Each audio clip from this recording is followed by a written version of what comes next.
If you simply oppose a person's hyper-idealized, overly pompous, grandiose view of themselves, and they go into an extreme emotional meltdown, a childlike, toddler level of tantrum and rage, how dare you oppose me? And they want to take, counter revenge, vengeance on you times 10 to a disproportionate degree. That's a person who is hypersensitive. That's a person who has a shame-based personality. That's a person who's lived a lifetime of denial. I'm perfect, I'm perfect, I'm perfect. There's no filth and corruption in me, and projection. It's all you, it's all you, it's all you. It's them, it's them, it's them, it's them, it's them. It's never me. I'm never wrong. That person is genuinely sick.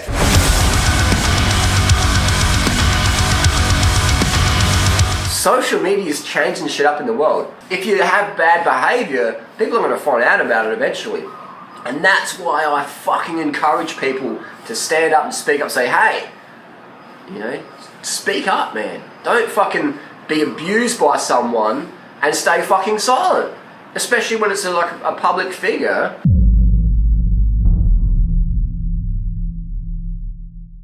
Narcissistic Abuse Awareness Day. There's a lot of awareness that really does need to be done as far as abuse and what abuse is, and kind of who is abusive and who can be a target of abuse. A lot of this confusion where people don't understand kind of what narcissistic abuse is. They don't understand how damaging different forms of abuse can be. See the behavior for what it is, and try to not get locked into, it doesn't fit the mold of who I think can be abusive and who I think can be a target of abuse. So today it's Narcissistic Abuse Awareness Day, and that marks 1 year since I started the Unmasking series. And in this part I'm finally gonna get into what this whole series is about, and that is exposing Harley Johnston as a rapist. I created the Unmasking series because Harley had created this false public image of himself that people bought into. He painted himself as this protector of girls in the community, while at the same time forcing himself on the girls he claimed to protect. A year ago I think people would find this reality hard to believe, and that's why I created the Unmasking series, so people could see the behavior for it is, like Dana said. Because of this illusion that Harley had created for himself, people have tried to discredit me and claim that I've made up these rape allegations during the Unmasking series, and that's simply not true. And I can prove it because before part 1 of the Unmasking, I uploaded this video. Hey everyone, I just want to make a quick video to update you guys on what's going to happen. Because Hannah's lawyer advised us to not speak about it, and also advised us to take down the video I made about taking Harley to court. We haven't really spoken about it until now. So we're gonna go through, or I rather, gonna go through Hannah's story, but I'm also gonna go through the story of other victims of Harley's abuse. So we're gonna be fully transparent as Harley wanted, and we're gonna let you be the judge as Harley wanted, and we're gonna make it about rape, just as Harley wanted. So as you can see, this has been the plan all along, sharing Hannah's story and clearing her name. I also made another prediction last year. I know Harley don't want this stuff to come out, so he will do everything in his power to get my videos removed. And that's exactly what he did. He got my videos taken down one by one by filing false copyright claims, privacy complaints, reported them for harassment and bullying. He attacked my channel with dislike bots, which ultimately got my whole channel suspended. And the reason I knew that he would do everything to get my videos down is because narcissists are very concerned with their public image. Because their public image is what allows them to manipulate and abuse people. As you probably know by now, my girlfriend Hannah made a video 2 years ago called Durin Rider's Hypocrisy, where she called Harley out for being a hypocrite. Because Harley accused another man in the community of having sexually predatory behavior, but the behavior he described was the exact behavior Hannah had experienced from Harley. After Hannah made her video, Harley literally tried to destroy her with a slander story, and that's what I'm gonna expose in the first section of this video. There's 3 main ways that they go about manipulating with their words that I wanted to cover in this video. So the first way is stretching the truth. Stretching the truth, it's when very general facts are construed in a way that is designed to paint an inaccurate picture. Oftentimes, abusive people will blame their victim or blame their target for being the one with abusive, manipulative. And she's manipulated them. We're the ones with the problem, right? Like, we're the ones that are crazy, delusional, difficult, paranoid, whatever. After you confront them about something, that the conversation gets way off track, and next thing you know, you are having to either defend yourself or some behavior of yours in the past. Manipulative, abusive people are the kind of people that if you bring up something, they are not okay with that. In their mind, they're entitled to have issues with you or with us all day long, but we're not entitled to have even any type of issue with them. What they're doing is what's called a smear campaign. And it's where they basically have now spun the situation around to make them the victim of you. Trying to actually fight a smear campaign can be incredibly difficult. Like anything else with the narcissist, there's like a kernel of truth, and then there's a big ball of a lie wrapped around it. So it's hard to, you can't ever separate the two. They're so enmeshed, and it's just so confusing. Well, today we're gonna separate the two, so let's systematically go through his slander story and debunk his lies. Another day, another drama. I'm a rapist, apparently. Allegedly. Targets are not highlighting their abuse. Targets are usually hiding it. By overreacting when they hear this topic in conversation, they're outing themselves. Again, they're not grounded in reality. They're delusional. So they are completely unaware that their overreaction to you or friends talking about this certain subject is outing them. So in the first few seconds of his first response video to Hannah, he already exposed himself. And some people that knew nothing about the situation could actually see through this, like this commenter, saying, "I have a feeling that he gave himself away with his response over Hannah's original video. Instead of answering and trying to defend against what she said, he actually tried to defend himself against what actually happened. His reaction betrayed him." And tons of people pointed out to him that Hannah didn't accuse him of rape in her video. It's almost like he didn't actually watch Hannah's video, and instead just assumed that he was being called out for raping her. This morning I'm a rapist on YouTube. That's the new video today. Stay tuned on that one. That's what she's insinuating. What's that? Are you doing a response? Yeah, I'll have to now. I've got emails saying, "Did you What rape are your this girl?" feelings to Hannah Chloe because you supported her so much and now she's coming out with this? I kept all the emails, all the screenshots. This is gonna be good. So making it a point to just have their victim twist in the wind. Like, I'm going to teach you a lesson. And that's really the feeling when you're going through something like this. That's exactly how you feel. You know, I had been at the Q&A the following morning after watching Hannah's video, and Harley had said, plain as day, Hannah put out a video saying that I raped her. And I'm like, well, that's simply not the truth. A lot of people started to take that as the truth and talk about it as if it were the truth, and that's not what Hannah did. And I found a lot of other things about the public reaction to that whole video and that whole hoopla disturbing. You have to remember that rape is all about power and control, and Hannah making this video standing up against him showed him that she was taking back this power and control that he had taken away from her.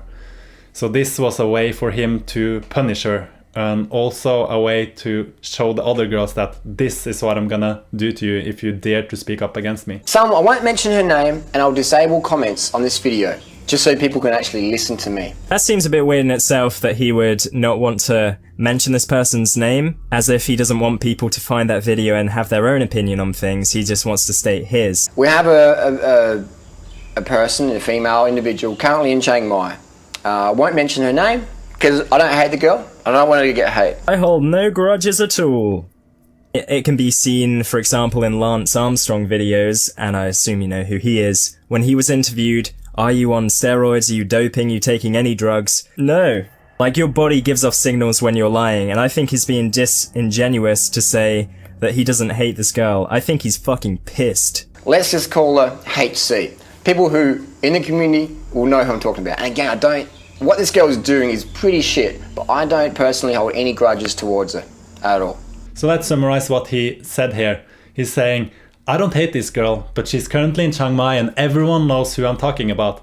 And while he's saying publicly that he doesn't hate her, he's sending the most vile, sickening, hate-ridden messages privately that I will go through later on. I went to a little potluck in Chiang Mai at this apartment block where everyone was staying. And there was a lot of us there. And HC was there as well. And we were talking a bit, and she says, I had a problem with my MacBook. Have you got any tips? And I said, where's your computer? She goes, upstairs. She said, you can come up and have a look. So it's okay. So we went up to her room, just me and her, no one else. She closed the door. We went in. She sat on her bed, and she had her computer out. Okay, so let's separate the truth from the lies.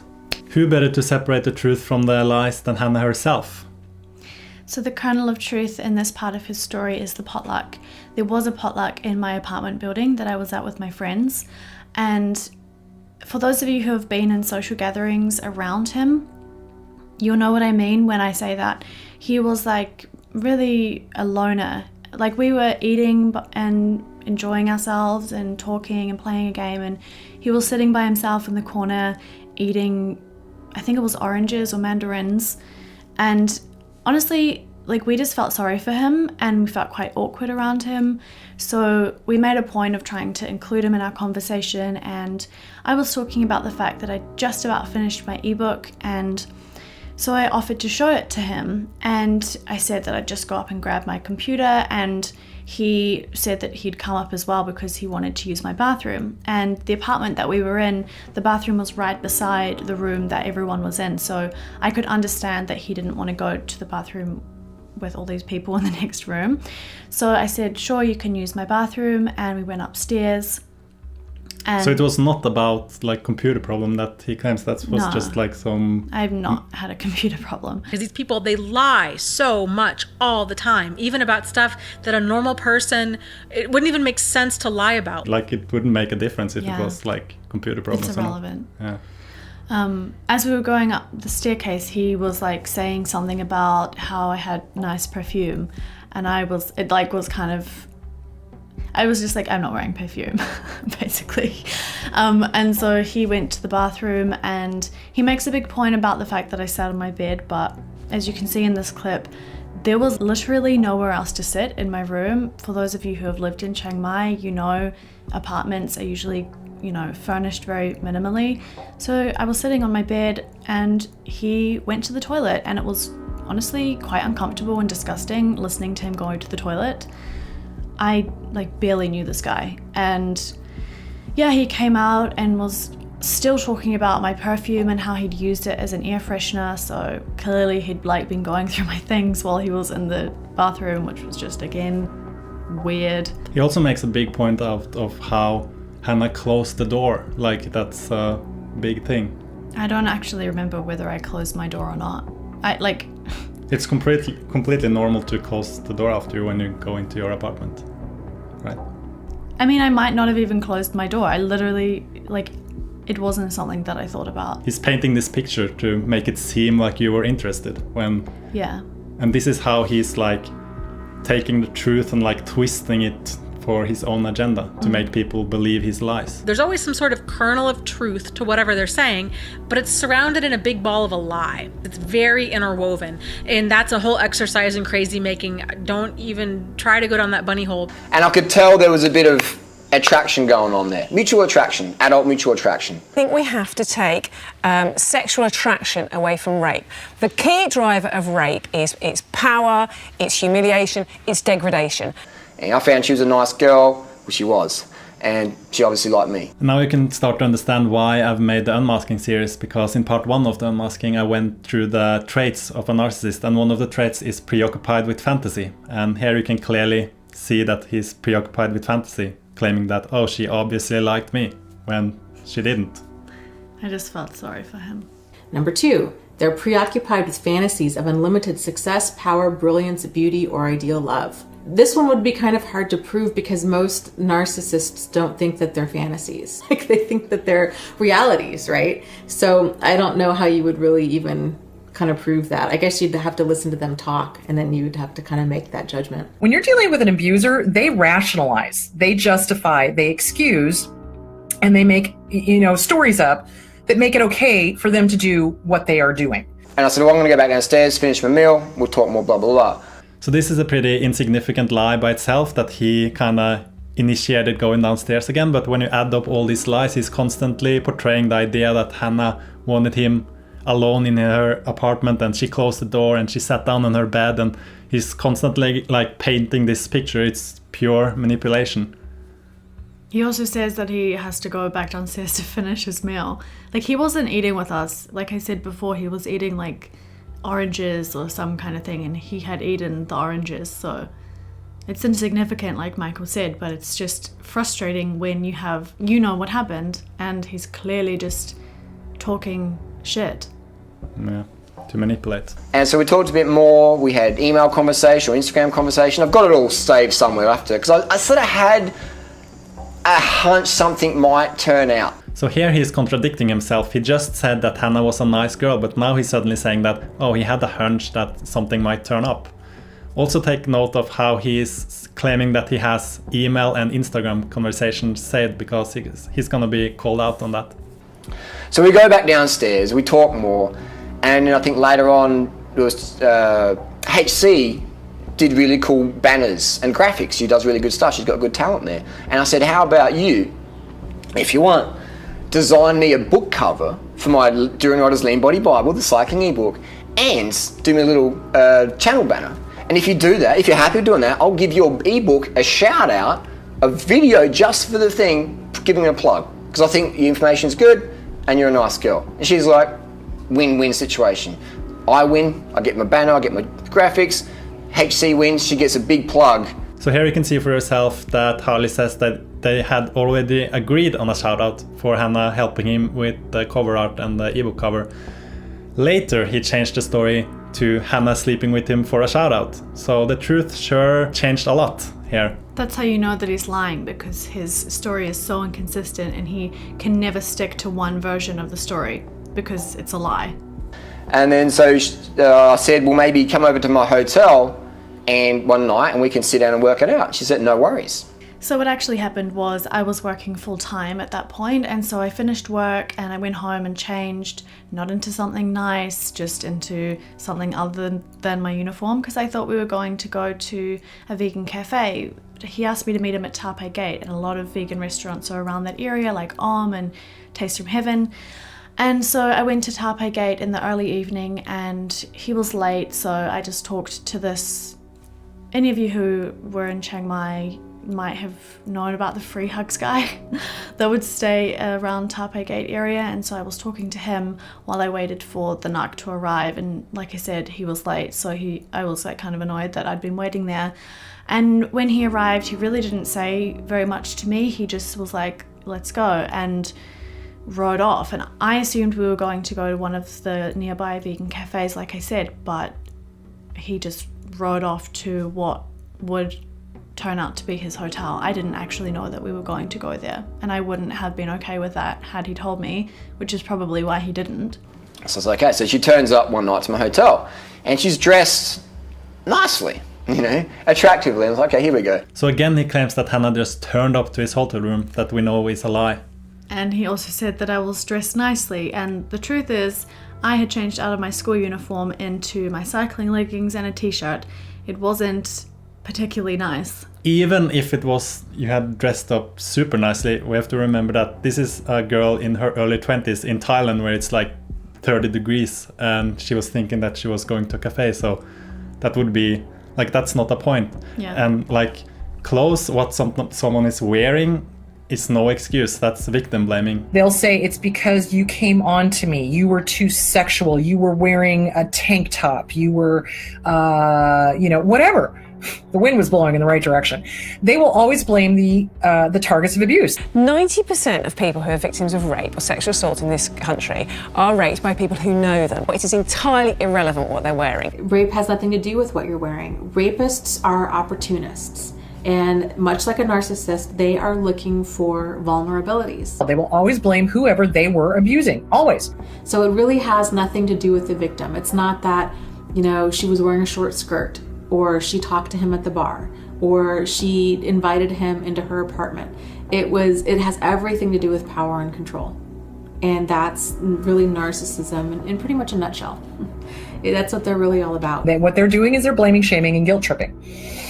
That's what they do. And we had plenty of places in the place to work. She's like, where should we sit? And I said, sit anywhere. She goes, that looks all right. So she plonks the computer on the coffee table, a little small couch. I said, okay. So I sat next to her. This was a big hotel and we had like chairs and tables and stuff like that. But HC chose to sit on the couch. So I sat next to her. So this is going to be good. Actually, there were only 2 places to sit in his hotel room. As you can see, he uploaded this video that actually shows you what it looked like. So there were the 2 bar stools, and that's actually where I first sat. And I was sitting there on my laptop, and then he said that he was going to take a shower. And while he was in the shower, that's when I went to the couch, because I'm quite short and my feet couldn't reach the bottom of the bar stool, so it was kind of uncomfortable, and that's why I chose the couch after the bar stool. Also notice where the couch is placed, at the end of the bed. That reminds me of something. He's got a fucking sofa next to his fucking bed. It's a 1-bedroom place. Now I've dealt with enough sexual predators in my life, and that rings my fucking radar hardcore. If it doesn't ring your radar hardcore, some fucking weirdo in fucking Southeast Asia talking to teenage girls on the internet. When a narcissist judges someone, what they're really doing is they're projecting. In other words, they are seeing themselves in other people. You can sleep on that couch over there. It's only 2 meters from the foot of my bed. And if you ever notice when a narcissist judges someone, and you know that narcissist well, they're actually talking about themselves. And we talked for a bit, we did the work, maybe we talked for an hour or 3 hours. It was pretty late at night, maybe past midnight. She turned up maybe 8 o'clock, so we were hanging out for a long time. And the vibes were good, the vibes were mutual. As we already know, Hannah didn't just turn up, and it was not late at night, and he's actually contradicting himself once again. He's saying that the vibes were mutual, but later in this same video, he's confirming that they weren't. And I thought, well, I'm gonna see where I stand here. So I wrote on the app or something like that, I said, would you like to kiss me? And I showed her that. She started laughing and giggling. She's like, what do you mean? And we had a bit more of a chat. And she's like, oh, well, I don't know. And she didn't really want to do it, so I said, no worries. So as I just said here, he actually admits that the vibes weren't mutual. And you have to remember, Hannah was there just to help him with the ebook cover and the cover art. And then, like, there weren't any vibes, or Hannah didn't find him attractive, and then suddenly he asks about this. Like, it's a completely normal reaction to be like, what do you mean? Because there was nothing there. Yeah, it was very uncomfortable. What they do too is they will admit to like the bare minimum. The reality is you will never know the full truth. They're gonna deny and they're gonna lie about everything. And I didn't want her to feel creeped out, so I asked more questions. I said, what's wrong here? She says, you know, you've just broken up. And I say, look, I'm not looking for a girlfriend. I find you attractive. You obviously find me attractive. This is nothing serious. You know, it's just a Chiang Mai sort of thing. She's like, okay, but nothing happened, and she went home. Nothing happened, and she went home. He actually admits to this. Hannah actually went home before she had finished the work that she had gone there to do. At this point, she had only finished the channel art. And then we talked more, and then she said the next day, she sent me an email saying, do you want me to come over tonight and we can do some more work? And I said, okay, no pressure. So she came over again. So here he claimed that Hannah had sent an email asking to come back. And as you have seen earlier in this video, he has said that he has stored all the emails, all the Instagram messages. So for those of you who doubt what we're saying, ask him to provide this email. It won't happen. We got emails though, and because he has lied about the dates, we have to prove what the actual dates were. Here you can see an email Hannah's friend sent to her dad. This is the friend who stayed at Hannah's at the time. And as you can see by the date, it was sent 26th of October 2015. And in the email it says, we're going to a potluck dinner at one of her friend's rooms tonight. Which means the potluck was on the 26th and they met at Tappe Gate on the 27th. Now let's talk about the 28th. Here you can see the file for the ebook cover was created Wednesday 28th of October at 3:53 p.m. Yeah, so I did the ebook cover as soon as I had time at work. I had my last class and it was actually my last day of work, so I had plans that evening to go to Taste from Heaven with my friends and celebrate. So I did the ebook cover when I could that afternoon, as we've showed you in the screenshot. And like, this is why it doesn't make sense that you supposedly sent an email asking to come over, because you had already plans with friends. So yeah, like the story doesn't add up. Yeah. Yeah, and so I sent the email and like giving him the ebook cover, basically, like, from my perspective, that was the end. Like, I'd done what he'd asked me to do and that was it. But he turned up at Taste from Heaven, where he knew I would be, and kind of just invited himself to our table and gate crashed. And then Emmy and Tanner made a video about this situation that he pretended to know anything about. We're gonna go through that later. Yeah, so Emmy arrived with Tanner and they were going to film a video with the narc like at this place that was on the way back to our apartment building, and the friends that I were with were going to Maya Moore. And because I had a friend staying with me, I didn't want to just leave her at my apartment all night. She was doing, as you could see in her email to her father, assignments. So I intended to go back from the dinner to my apartment to be with my friend. And what happened was we were on the way back to the apartment building, and Emmy and Tanner and the narc were filming some video. Like, I don't really remember what the video was for. It was some stupid video like they usually do. And he said to me in front of Emmy and Tanner that I hadn't finished the ebook that I had promised to do for him, and I was like, well, I've emailed it to you. And he said that he had some amendments that he wanted to make to it, and it wasn't going to be very long, and it was just a couple of things. And I was quite hesitant. I think he could tell that, like, and my friends Emmy and Tanner could tell as well that I was like, so he said that he had this bike pump and he also mentions this in his video, that he had this bike lock and bike pump that he wanted to give me. And the reason he did that is because I was using Tanner's bike pump at the time. So to ask me to offer this bike pump to me and for me to not take it when I was using Tanner's, like, it was very difficult for me to say no, because Tanner would be like, why don't you take this bike pump? You're using mine and you have a free one offered to you. So it was just, yeah, I didn't put all this information in my original video because I didn't want to share my story. I still don't really want to share my story. That's what he is counting on, that because he knows you don't want to share it. Basically, he used social pressure to, like, pressure her to come back with him to his hotel room to supposedly work on finish the ebook and get this free bike pump. And yeah, that was like, all these details I didn't feel was really necessary to put into my original video, because it just seemed like I was bringing in Emmy and Tanner into this situation that it wasn't about. I didn't want to make it about this. And we got it on. She sat in the same little position on the sofa, and we're making out on the sofa, and then HC says, maybe we should go to the bed. And I said, only if you're comfortable with that. Only if you're comfortable with that. Now, does that sound like something Harley would say in that situation? Or any guy in that situation, for that matter? And we went to the bed and progressed. We had sex. And it was adult, consensual sex. She didn't say that in her video, though. Now, if this was true, then Hannah's video would make absolutely no sense. So clearly there's something that doesn't add up here. And let me ask you this. What's the worst thing a rapist can do to their victim? It's to publicly shame and humiliate them, like Harley's doing to Hannah here, right? So what actually happened is a really unpleasant, horrible story, and I think once you hear it, you will understand why I didn't want to put it in my original video, and why I certainly haven't wanted to make this public. The amendments that he wanted me to make to his ebook cover were that he wanted photos of him and Freely on it. And so when he said that, I thought that was strange, because he'd just told me the day before that he'd broken up with her. So I said to him, like, are you sure she would be okay with that? And maybe it's a bit weird to put your ex on your ebook cover. And he said that he'd already asked her and she was fine with it. And so I did that. I put the photos of them under the art that I had created that day.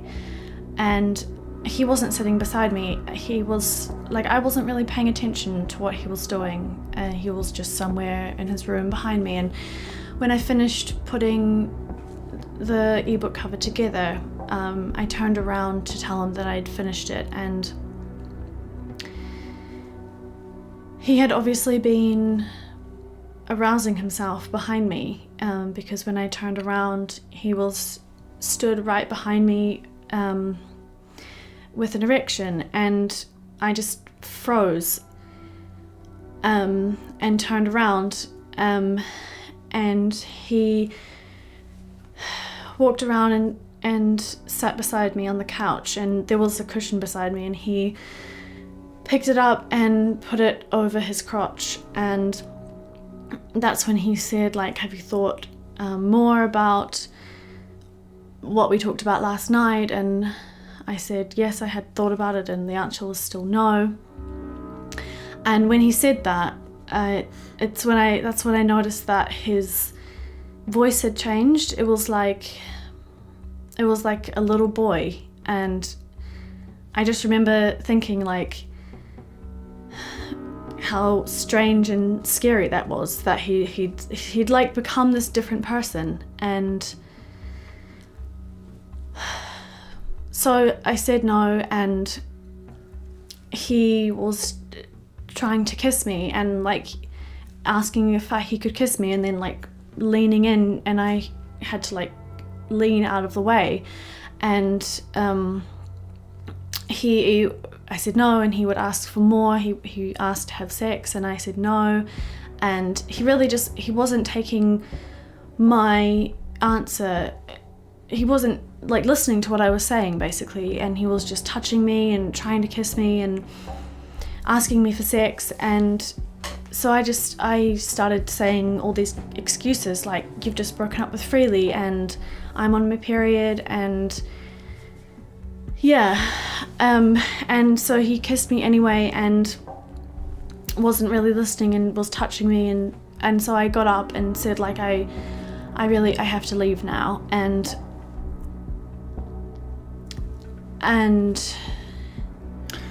then he grabbed her and choked her and forced himself on her. And if he didn't, he can bring us to court. If you've done some reading about narcissism, you've probably come across the term narcissistic rage. And this is a term, narcissists, some of them, I guess, according to the research, they're all very angry people. And so in their mind, this is exactly how it needs to be. And when it does not get met, when somebody resists, when somebody says no, like they rage. These rages can also lead to, physical violence. It can lead to rape. When they don't get their way, they get angry, they get violent. Michael, yo, bro, what's up? They'll graduate from raping to choking. They'll graduate from that to something else that is life-threatening. And a little bit of choking, she likes that. All right, man, I'm doing it for you. How's Norway? They are sadists. They enjoy the fear, they enjoy the pain, they enjoy the look of terror on the target's face. That's part of what they get off on, okay? Because remember, we're dealing with dark triads. We're dealing with psychopath, narcopath, Machiavellian, and they get off on the look of fear in the target's face. You talk to an abuser, they abso-fucking-lutely know what they are doing, and they tell you they know what they are doing. They admit to it. They're stupid. They tell you, And a little bit of choking, she likes that. They tell you exactly what they have done, and they're somewhat proud of it, because manipulating to them is everything. So don't you kid yourself for one fucking second that this person doesn't know what they're doing. They know what they're doing. Again, this is why I put together the whole Unmasking series, so people can learn more about how narcissists operate, because a lot of people don't really know about this. Part 4 was about narcissistic injury and narcissistic rage, and that's what happened in the hotel room. Hannah rejected him, which caused narcissistic injury, and that made him rage and choke her. He's a rapist, and he admits to it. He claims that Hannah liked being choked. And the only reason he admitted to that is, like, if you follow the whole Unmasking series, you know that his channel was suspended because once my videos came out, people turned against him and started to dislike his videos. So he started to buy fake likes, which ended up getting his channel suspended by YouTube. And when that happened, by pure coincidence, me and Hannah happened to be in San Francisco, so I decided to troll him, make a video and make it out that we were the ones that got him shut down. And that caused so much narcissistic injury. You have to remember that this is all a game for him, and he plays to win. And when I started to just play along with his game and I started to get the upper hand, this made him so angry. So when we made out that we were the one that got him taken down, in his efforts to get back at me especially, he just couldn't keep it together, so he revealed this thing that he knew that I knew. So we made this video saying that Hannah liked being choked. And that's how I know that Hannah is speaking the truth. Because Hannah hadn't told this to anyone but me. And then he makes a joke out of it. When you are with them, you must, to use the vernacular, to coin the phrase, toe the party line. You must do as you are told. You must do even that which you are not told. So there's kind of like this other dark side to that hypersexuality where, you know, it's not uncommon for victims to be raped. All of this becomes a very cunning, overt, covert, somatic, and cerebral, you know, multiple layers of abuse and control and exploitation and manipulation to get what they want from you. And these kinds of forcible sex acts, that has nothing to do with sexuality or sex or lust or any of that. That in itself is complete power and control. People don't get raped or molested because they're asking for it, or they don't get, these things don't happen to them because they're,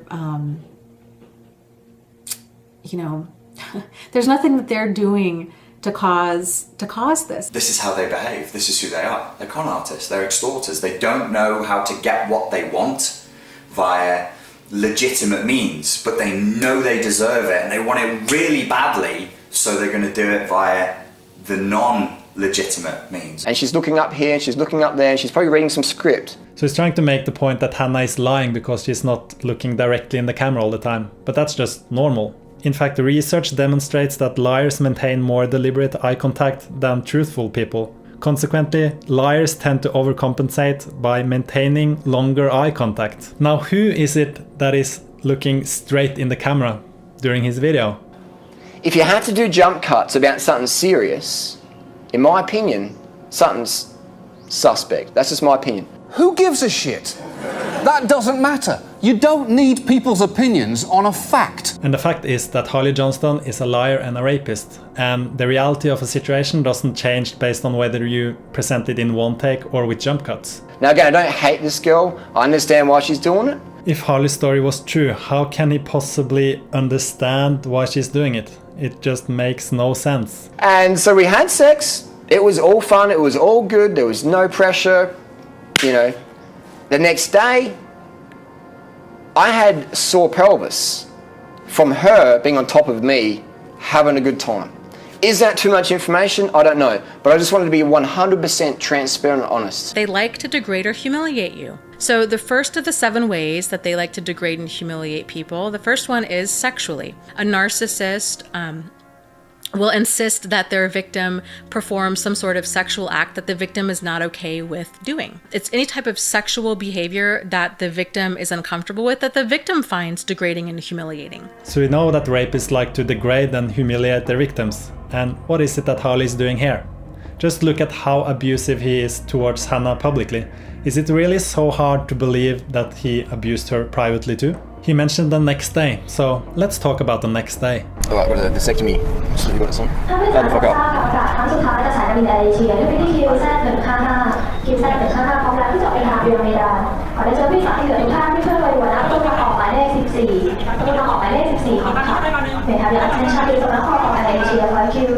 So as we can see, he's on the airport on the 29th, and as we can see by the lighting, it's early in the morning. Now, why the hurry to leave the country if he has done nothing illegal? That's quite a coincidence, and as you'll learn through this video, there's quite a few of these coincidences like adding up, all suggesting one thing, that Harley Johnston is a rapist. And then we hanged out, and maybe she stayed a bit over, so you can stay over if you want. She says, I've got a friend staying there, I better go back. I was a little suspicious, you know. I said, no worries, you know, all cool. So once again, Harley has changed his story. Here he's saying that Hannah went back to her friend that stayed in her apartment, but in this comment, he is claiming that she stayed to the early hours of the morning. But we just saw a video of him being at the airport early in the morning. And also gave her a bicycle lock and a bicycle pump. As we already know, he used this bike pump to pressure Hannah, And here he's trying to make it out that he's this kind and giving guy. And I walked her out, I helped her strap it to the bike. I even think I fixed the bike for her. Like... He can barely keep a straight face. He's actually enjoying this. This is just another layer of abuse. To spread this lie and get people to harass and ridicule Hannah. Let's keep talking a bit about me. I was a virgin till I was 21. The conversation gets way off track. This got absolutely nothing to do with anything. Okay, so he was a virgin until he was 21. So therefore he can't rape when he's 40? Like, what's his point? It's just pure manipulation. When I was 17, I had my first kiss. My friend was 16 years old, and that was in 1994. So the only time I've had any kissy or whatever, romance, with anyone under age 18 was once in my life when I was 17 and my friend Leslie was 16. And then she friend-zoned me the next day and I was shut down. And then I didn't have any more interest with you until I was 21 and I had my first girlfriend Jenny. And I was a virgin up until 21. Okay? So that's a bit about my background, just to be 100% transparent. So basically he's been rejected his entire life. Is that why he's targeting girls in this age group now? Is that why he's forcing himself on girls who reject him in this age group? Is this like some kind of sick revenge or something? But I want to be 100% transparent. 100% transparent. So he claims to be 100% transparent, but we've already proven several lies. And while he called for full transparency, he was blackmailing Hannah behind the scenes, so she wouldn't speak against him. And also, all the unmasking videos and all the videos I made, he's done everything he can to get them taken down. So he's not for full transparency. He's only for spreading his lies and having nobody stand up against them. If she was raped or sexually assaulted, why did she come back the second night? So he just said in his own video just a little earlier that nothing happened the first night. And now he's suddenly saying that if she was raped or sexually assaulted, why did she come back the second night? Well, because nothing happened the first night, maybe. And as we also know, it wasn't exactly like this it happened that she just came back. He pressured her to come back. And we also have to remember that from Hannah's perspective, she had made it perfectly clear that she wasn't interested in him. Is it really too much to expect that he would respect that? Another thing is that he was a completely different person from the first night to the second night. They don't have their own personality. There is nothing there. It's all surface, right? So they're just putting on these different masks to figure out what they need to do, how they need to manipulate. Narcissists can instill this false sense of trust with their victims in order to manipulate and have their victims lower their guard. So he came to my room, and that night it was actually okay because we just talked. You're probably going to be exploited at some point. If you don't trust what I say, I want you to trust me so you get the best out of your life. This is why I'm here. My highest value in life is contribution. When people come to my event, they're under my care, technically, really. Because if something happens, I don't want anything to happen, but it's on me as well. So that's why I'm protective, man. That's just me, man. It's just me being Daddy Duranider. I do my best to create a safe environment for young girls to come. But society should be fucking safe enough without some fuckers trying to exploit them, in my opinion.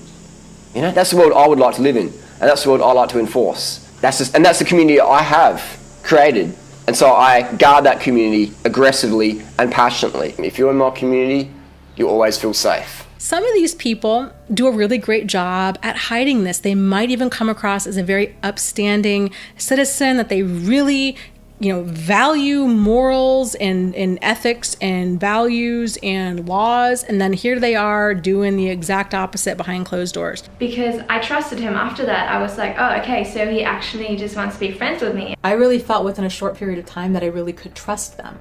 And yeah, so then the day after he wanted to see me again, and he wanted me to come to his room, and I was like, okay, we'll just hang out again because we're friends now. And they're just going to talk their way into getting the victim to trust them. Like with the whole trust thing, really go above and beyond to instill this feeling in their victim of, wow, you can really trust me. You just need to trust me, but you have to trust. I want you to trust. Trust me. I want you to trust me. Trust. Trust what I say. Trust me. So what they'll do is they'll pretend to have this life of total transparency. I want to be 100% transparent. 100% transparent. The reality is they're not being open and honest and transparent. It's all, like everything else they do, it's a manipulation. The reality is they lie. They lie and they deceive. That's what they do. Suddenly, rape becomes part of their repertoire. So suddenly, forcing sex on the target. You're like 40 and I'm 18, and I don't think that we should be doing this because you're like so much older than me, and I don't think this is right. I just started to feel sick. Yeah, so I said I don't think we should do this. I said no and tried to laugh it off. I kind of tried to just brush it off. He asked me again and I said no again. He kept asking those questions. He asked me again if I was sure. Yeah, he just kept asking and the answer was still no. I tried to brush it off by saying, oh, I think they should just like keep their distance and wait, kind of like wait and see. But he didn't. But he didn't respect my answer. He then tried to kiss me. He kissed me anyway. And I kind of stepped back and I was like, I don't think we should do this. Like, I don't think I want to do this. He didn't listen to my excuses. He then tried to kiss me again. If the word no is said, it is now rape. So an abuser doesn't care. An abuser will just force their issue because they're an abuser. This is what abusers do. They want their way or the highway. And no does not mean anything to them, unfortunately. What was strange about that situation is he was so taken aback and almost, I'm not sure, confused or angry that I said no to him. You know, their wants, their needs, their everything is utmost. And if you reject them, if you say no to sex, they will fly into a rage. They will start throwing things. They will start destroying property. The wheels of my bike were gone. So my bike was locked by the frame downstairs at my apartment building and my wheels were just gone. They'll go harm a car. They'll slash tires. There's a cuckoo for Cocoa Puffs. Now that was a few hours after Harley got so angry at me, and he knows exactly which one my bike is. Obviously, he knows exactly where I live. Yeah, sex suddenly becomes a weapon. Why didn't you send me emails after we had sex, complimenting me about the sex, making jokes about the sex? I said to her in the book review, I said, I'm going to do your video, is there anything I should say? And HC says, how about you tell him I'm a good lay? Winky face. He has repeatedly said that he has stored all the emails, all the messages, yet we've never seen any of the emails he's talking about here. Why is that, do you think? Is that the sort of work? And I've got a lot more information on that. I'm not going to go there because that's personal stuff. I've probably already been a bit too personal, but I felt HC abused our relationship of trust by sharing information that freely said to her in trust. And she made a video about that on YouTube. This is pure projection. It was Harley who abused their relationship of trust. We also have to remember why Hannah made her video. It was because Harley was projecting his own sexually predatory behavior onto another man in the community. That's why Hannah shared this information. So I don't know, this is the first time in my life this sort of situation's happened, but I've learned that the best way forward is 100% transparency of what happened. I was single in Chiang Mai. HC was single in Chiang Mai. His whole explanation for me making these videos was that Hannah cheated on me, but here he's saying that she was single. And she was single. But of course, when I started to make my videos, he changed the story once again, because what would be the alternative? That I made these videos because he's a rapist? There was a mutual attraction. There had been flirting with her to me prior to that, which is normal, natural, not illegal. I saw an opportunity, I made my intention clear. So he made his intentions clear. How? By pretending that he needed help with his ebook cover and channel art? What about the message he sent to Josie? Does this look like someone who is making his intentions clear to you?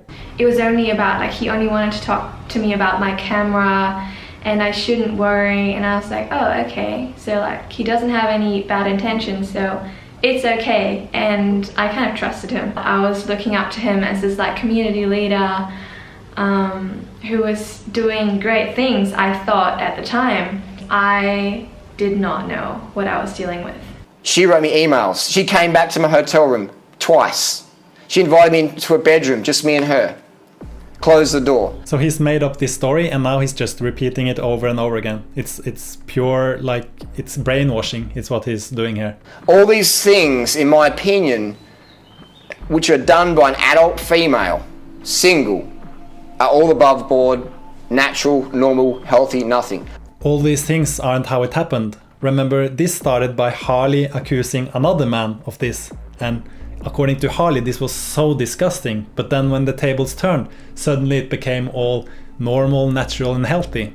Interesting how that works. So this is a guy who's creeping around with teenage girls, and I was definitely justified in calling him a sexual predator, feeling that because he was harassing these girls. And he just harasses them again and again and again, and stalking them again and again and again, video after video after video, and going after it again and again and again and again. Then that's really, really, really disgusting. Do I have a justification in saying that cunt, get fucked, you fucking creep bag?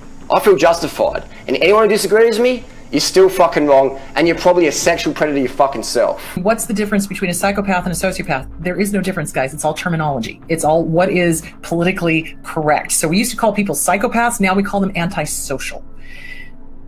Basically, it's the same thing. What it is somebody who does not value or believe that the rules apply to them. And that's usually a dark triad. That's usually the psychopathy, the narcissism, and the Machiavellianism, the need for control. Isol has been alleged by Durian to have been involved in sexual abuse and liking underage girls and stuff, just because Durian Ryder is a narcissist. And you do not mess with a narcissist. They will destroy your life if they can. They have no holdbacks. They have no morals about doing this. Here's a little clip from him, and this is really what got this started. Hannah then came out and said that this was a while back, but seeing him allege someone else of that is so hypocritical, I'm getting involved. You enjoyed yourself. My emails and Instagram messages prove that. If you're certain they'll vindicate you, why won't you just release them to the public? Don't you think we would have seen it at this point? There's other ways I can prove that as well. There's other people that know what went on in Chiang Mai. Who are these other people? Were they in the room? Unless they were, they don't really know. It's just word against word. Part 5 is about showing people why I believe Hannah and Josie and the other girls that I will bring up later in this video. You have to remember that it was Harley that made this about rape, and it was he that wanted the viewers to be the judge. So that's exactly what we're doing here in part 5. Now, I'm not sure of your motivation for this video. He just said earlier in the video that he knew why Hannah was doing this, and now he suddenly don't know anymore. He's just all over the place. But what I find amusing is that you put your ebook advert at the end of the video. So if someone's been raped or sexually assaulted, why would they advertise their ebook at the end of the video? Again, he's trying to make it seem like he has a good point. But remember, Hannah's video wasn't about rape, it was about hypocrisy. And she didn't advertise her ebook. She used the same end card that she used in all her other videos. Wouldn't it be more suspicious if she suddenly took that end card out in this video? Wouldn't that make it seem like it was more serious than what she actually said in the video? Now they'll probably delete that and edit it out, but I've downloaded that video just in case I want to change it. So if you've been raped or sexually assaulted, why would you advertise your product? Okay, so there's a few things I want to point out here. First of all, Hannah's original unedited video is still up on YouTube. She got nothing to hide. Harley's videos, however, about Hannah are deleted. I downloaded those videos though, in case he wanted to change his story. And as I've proven in this video already, he has changed his story quite a bit. I also took a screen recording of his videos, because he was the one who was selling ebooks. He was the one that made this about rape, and he was the one trying to make money off of this. Now, right after Harley claimed that Hannah made her video to sell ebooks, Hannah actually took down her ebook, so she hasn't sold one single ebook because of her video. And that's despite Hannah actually wrote her own ebook, while Harley is stealing other people's intellectual property and selling it as his own through his ebook, and making this about rape and trying to make money off of it. He's projecting this behavior onto Hannah. He's the one who's doing everything he's accusing Hannah of, and Harley is still spreading this lie to this day. Here's a Tumblr post he made just a couple of weeks ago, but he doesn't hold any grudges towards her, right? Now I'm in Joe Best's shoes, and I've learned from that the fastest way out is to tell 100% the truth. One take video, no jump cuts. Now, who was it that created the situation about Joe Best? This is the worst one, because this is the one where he tries to make out I'm creeping on the girl. And it's an appalling effort because it's just so bogus. And I completely destroy it in this video. So now he's doing a privacy complaint on this video. So here's another example of Harley accusing others of things, and then when they defend themselves, he's doing everything he can to take down their defense. This is what he did to me too. So what he writes is recently he invited this East Euro girl to stay over. He sent me messages being like, are you back in Chiang Mai? Where are you staying? When are you coming up the door?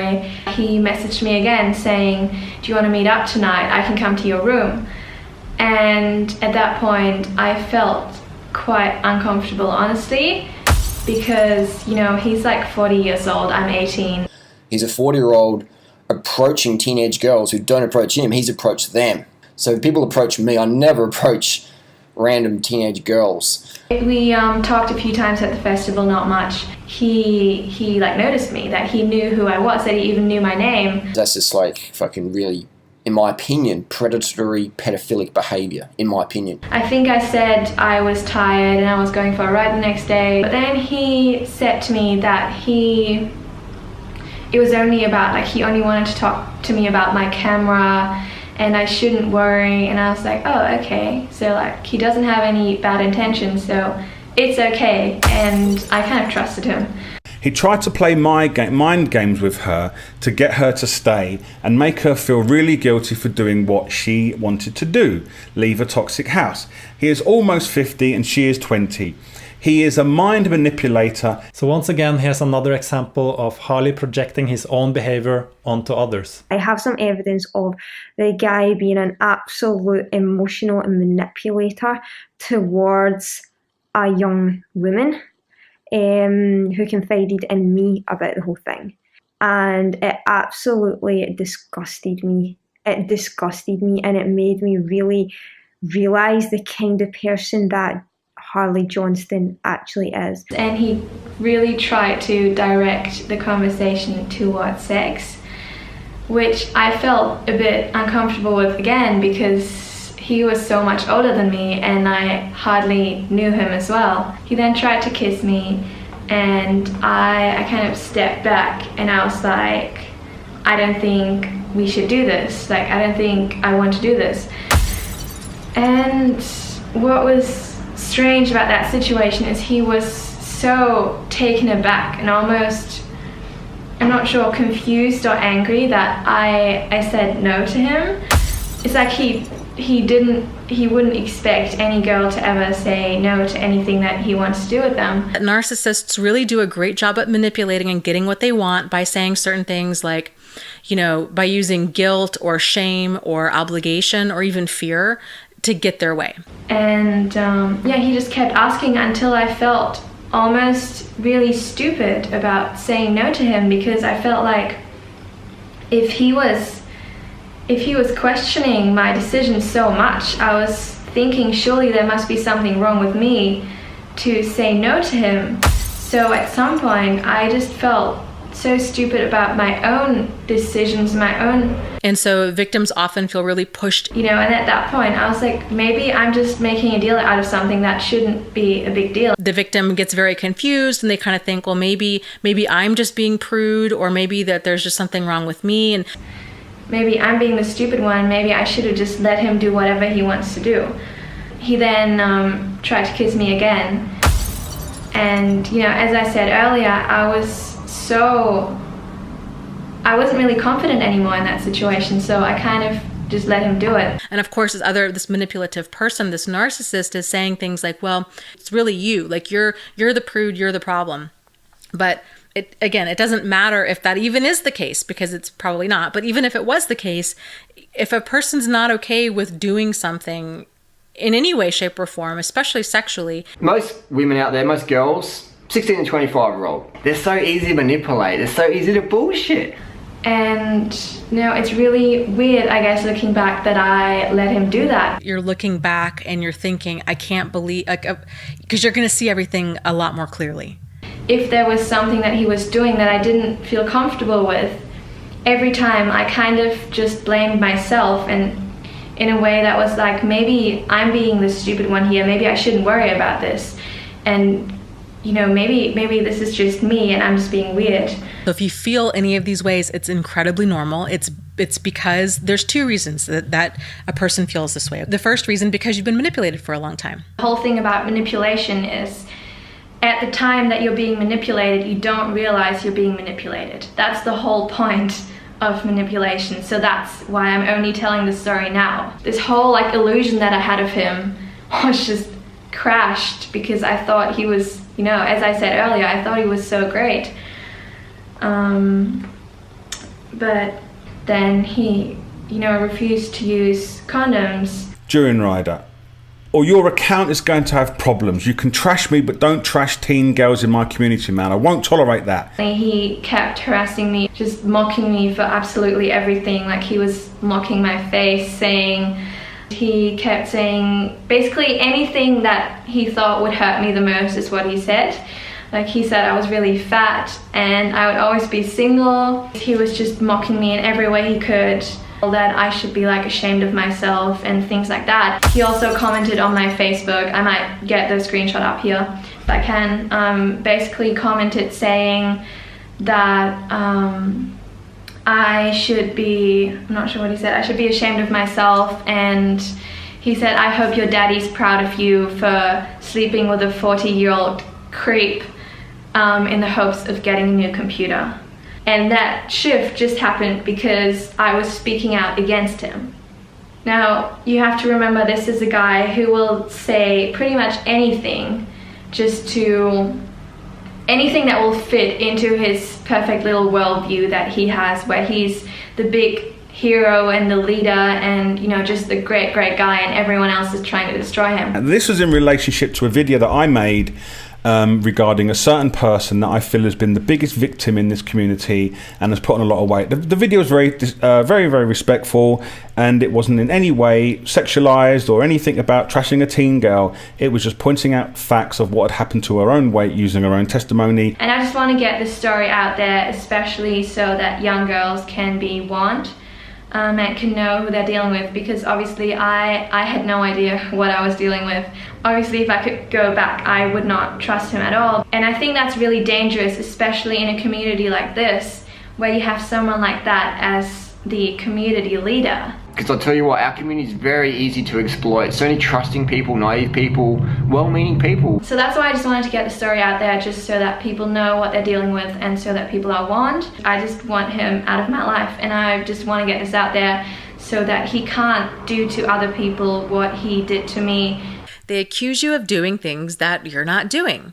So this is also called projection, and projection is in this type of dynamic where one person is taking their thoughts and feelings and actions and then projecting them onto another person. One of my friends said to me, whatever Julian Ryder accuses you of, he's doing. And it tends to be very specific. So the narcissist might be accusing their victim of some form of lying, cheating, stealing, or manipulating, some sort of destruction in their life. Whatever he accuses you of, he's doing.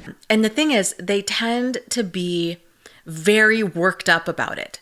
I mean, really agitated. But then he's just gone up another level. So I've skipped past this. I'm not going to go into it detail, but then he started going, take down your video, you're a fucking cunt, fucking fake cunt, fucking dog, all this kind of stuff. Dog, fucking shit, fucking hate, fucking cunt. All this, just loads and loads and loads of messages. This behavior, they turn really just verbally hateful and abusive and just horrid.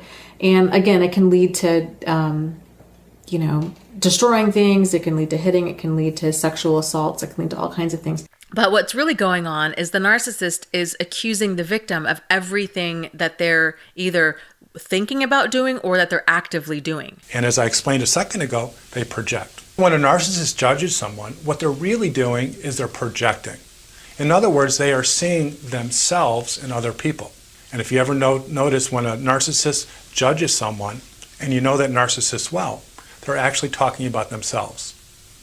And it's almost always accurate. While he's crying to you lot and apologising and talking about trust and communication being taken out of context, this person is trying to attack me on every level and scare me and threaten me with violence and threaten to come and do things and just all kinds of stuff. In other words, he's not at all in the same shoes as Joe Best, and it's actually quite insulting to Joe to claim that this is the same kind of situation. If no one believes me, I've got more evidence. I've got more people. I've done the Unmasking series for an entire year now, and many people do not believe his lies anymore, but he has not produced any more evidence or brought forward any more people. Ask HC, did you have sex with Harley? Did you consent with that? Did you have a good time? Did you say various things during that time? Here's the thing you'll learn with women. If a woman gets sexually assaulted or abused or threatened, 99% of the time they will not speak up about it. And if they do, they'll speak about it once, and if maybe a year goes past or a few goes past and someone's asked them about it, testify or do a statement, they won't do it. Because women hate having any social awkwardness. They feel embarrassed or ashamed, or they blame themselves, or they don't want any drama. Drama's overwhelming. The drama's overwhelming. So you don't want to get involved as a female. So that's why most rape cases or sexual harassment at work cases never go anywhere, because women feel too embarrassed to report it or feel too embarrassed or ashamed to testify in court. So he's telling people to ask Hannah about it, while knowing that it's very unlikely that she will talk about it. And you have to remember, at the same time he's blackmailing and threatening her behind the scenes, so she won't talk about it. Narcissists and sociopaths and those kinds of people tend to be very driven by power and control. And the whole degrading and humiliating behavior tends to be taken kind of to an extreme. It's their way of really showing that they have power and control over other people and over this situation. And again, the degree that they are doing this kind of behavior also has a lot to do with how sadistic they really are. So if they really enjoy seeing somebody suffer, if they really enjoy seeing their victim in pain, then these different ways that they go about degrading and humiliating a person can be, like anything else, it's a full spectrum. So it can be kind of mild, like discomfort that the victim's feeling, or it can be really extreme, very painful, very degrading, very humiliating and embarrassing behavior that it can take a victim a long time for them to move past this. Narcissists really do a great job at honing in on what makes that victim tick. And then they kind of just have them. They just know that they have them. And so that's how they get them to really do what they want, is by hitting those soft spots of their victim. Now, I'm not going to put that information on the internet yet. I don't feel I have to, but there's a lot more. This is just scratching the surface. So what he's doing here is he's blackmailing Hannah with gaslighting. So he's saying there's a lot more information, but he's not gonna put that out just yet. But ask Hannah about it. She will tell you the truth. And then he kind of forces her to just go with his story, or else he will make it a lot worse. But it's just gaslighting. He has nothing. Gaslighting is a manipulation technique that's designed, it's done obviously by other manipulative people, tends to be narcissists and antisocials, other kind of cluster B personalities there, and cults. And what it is it's a series of techniques really that are done to get the victim to kind of question their sanity, and it's very effective because the victim really does start wondering, like, man, I must be really losing it. The modern forms of gaslighting might be somebody that's just flat out denying their behavior. It's just gaslighting. Then the victim just accepts their truth as reality, and they kind of just swallow their concerns and their doubt. So as you'll see a little later in this video, Harley's continued blackmailing and gaslighting initially worked, and Hannah backed down and just did as he told her, because he said that it would stop if she did. But I couldn't let her do that, so I made her stand by the truth. And you can see how much longer that has made this whole process, and how it has made the abuse continue for almost 2 years now. It's like they don't ever think about consequences, and they're always kind of shocked when there are consequences, which is, again, it's just kind of funny. I guess it's that sense of entitlement of I should just be able to do whatever I want to do without any, ramifications. Without laws and rules, they really feel like just really don't apply to them. So I mentioned a few times that Harley gaslighted and blackmailed Hannah behind the scenes during this time. So let me just prove this to you. Here you can see the kind of messages he sent her, telling her he has screenshots, voice recordings, telling her that she was so loud at night, just pure gaslighting. And here you can see he's threatening to put a recording up online via an anonymous account, even if everything Harley said was true. This is illegal to record someone without their knowledge. And here he's blackmailing her by saying he will put it online. That's even more illegal. And then he's trying to use me against her, saying that, oh, I wouldn't appreciate that and stuff like that. This is just pure blackmailing to make Hannah do as he wants. Then he's just gaslighting. Then he's calling her an idiot, saying she's not his type. And then he's mentioning all these guys, and notice how he's keeping it all very vague. You have to remember that Hannah and Harley barely knew each other. So we tried to figure out where he got all these nationalities from. As we know, narcissists like to take a kernel of truth and just surround it with a bunch of lies. And then Hannah remembered that she had appeared in a video where there was an Israeli guy, an American guy, and a French guy. And this just demonstrates the level of stalking that he does. And he's trying to throw shit at the wall and just hope that something sticks. And just look how upset he is about the steroids. I'm on steroids now? LOL! They tend to be very worked up about it.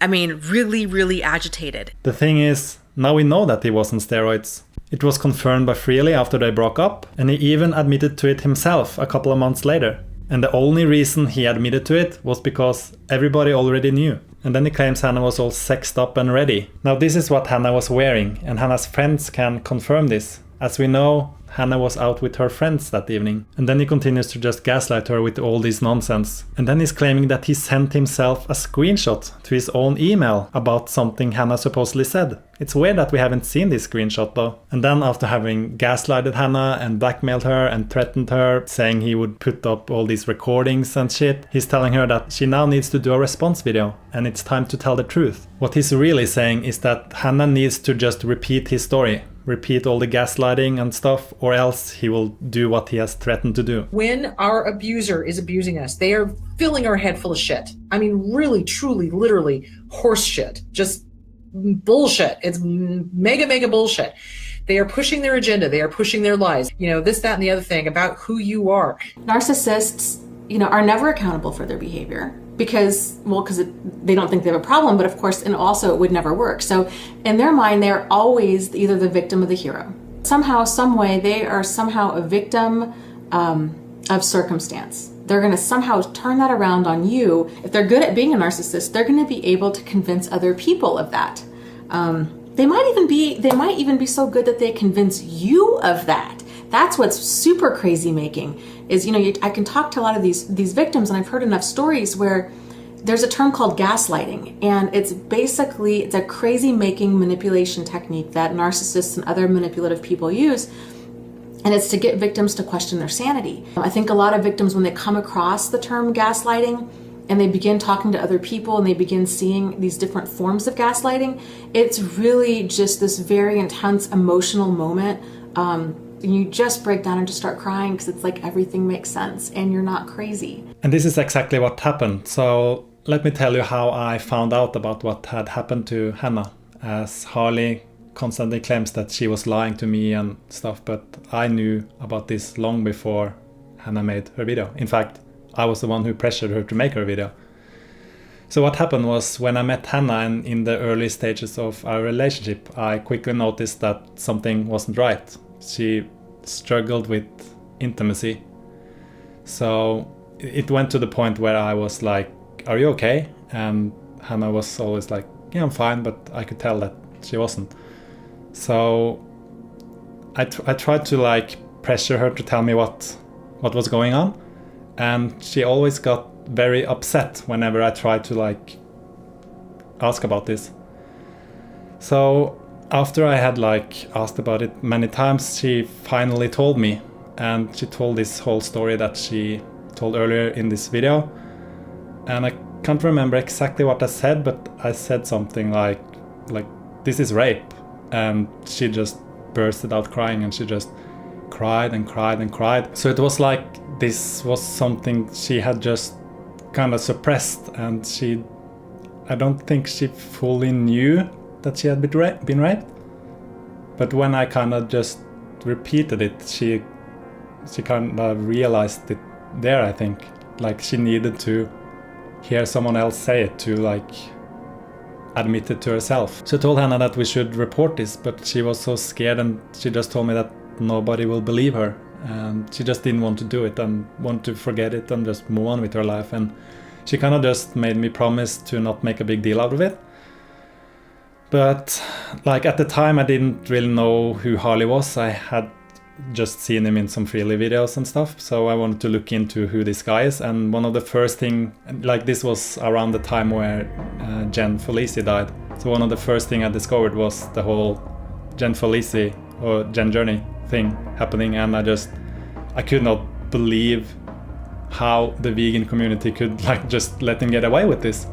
And then like right after this he started to accuse other men of things he had done, like he detailed things that Hannah had told me. And I couldn't just stand by and watch this, so I wrote this long email to Isol that I intended to send to him via an anonymous account, where I kind of detailed that Harley was projecting his own crimes onto Isol, but I didn't mention any names or anything. So I wrote the email and I asked Hannah if she was comfortable with me sending it, and that's when Hannah said that, oh, he will just think it's a troll that wrote this.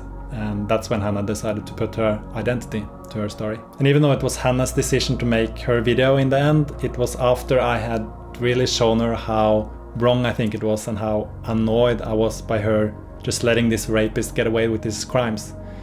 And if you think the screenshots I just showed is fake, here's a video I took of the messages. So as you can see, I went to Harley's profile and went through his photos. Obviously this is a while ago, this is back in 2016, so you have to scroll back to see the same photos. But then I go into the messages, press send message, and look what comes up. The same messages that I just showed.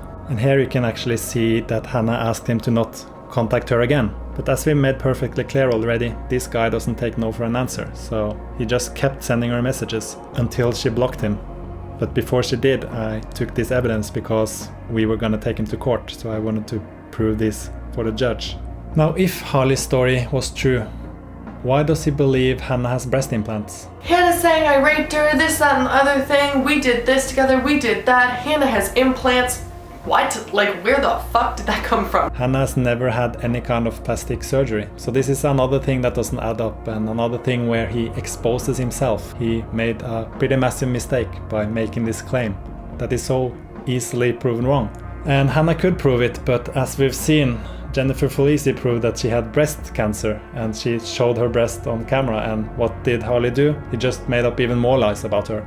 So if HC wants to continue these allegations that she was raped by me or sexually assaulted by me, then let's put it all out on the table. Now first of all, Hannah didn't make any rape allegations in her initial video.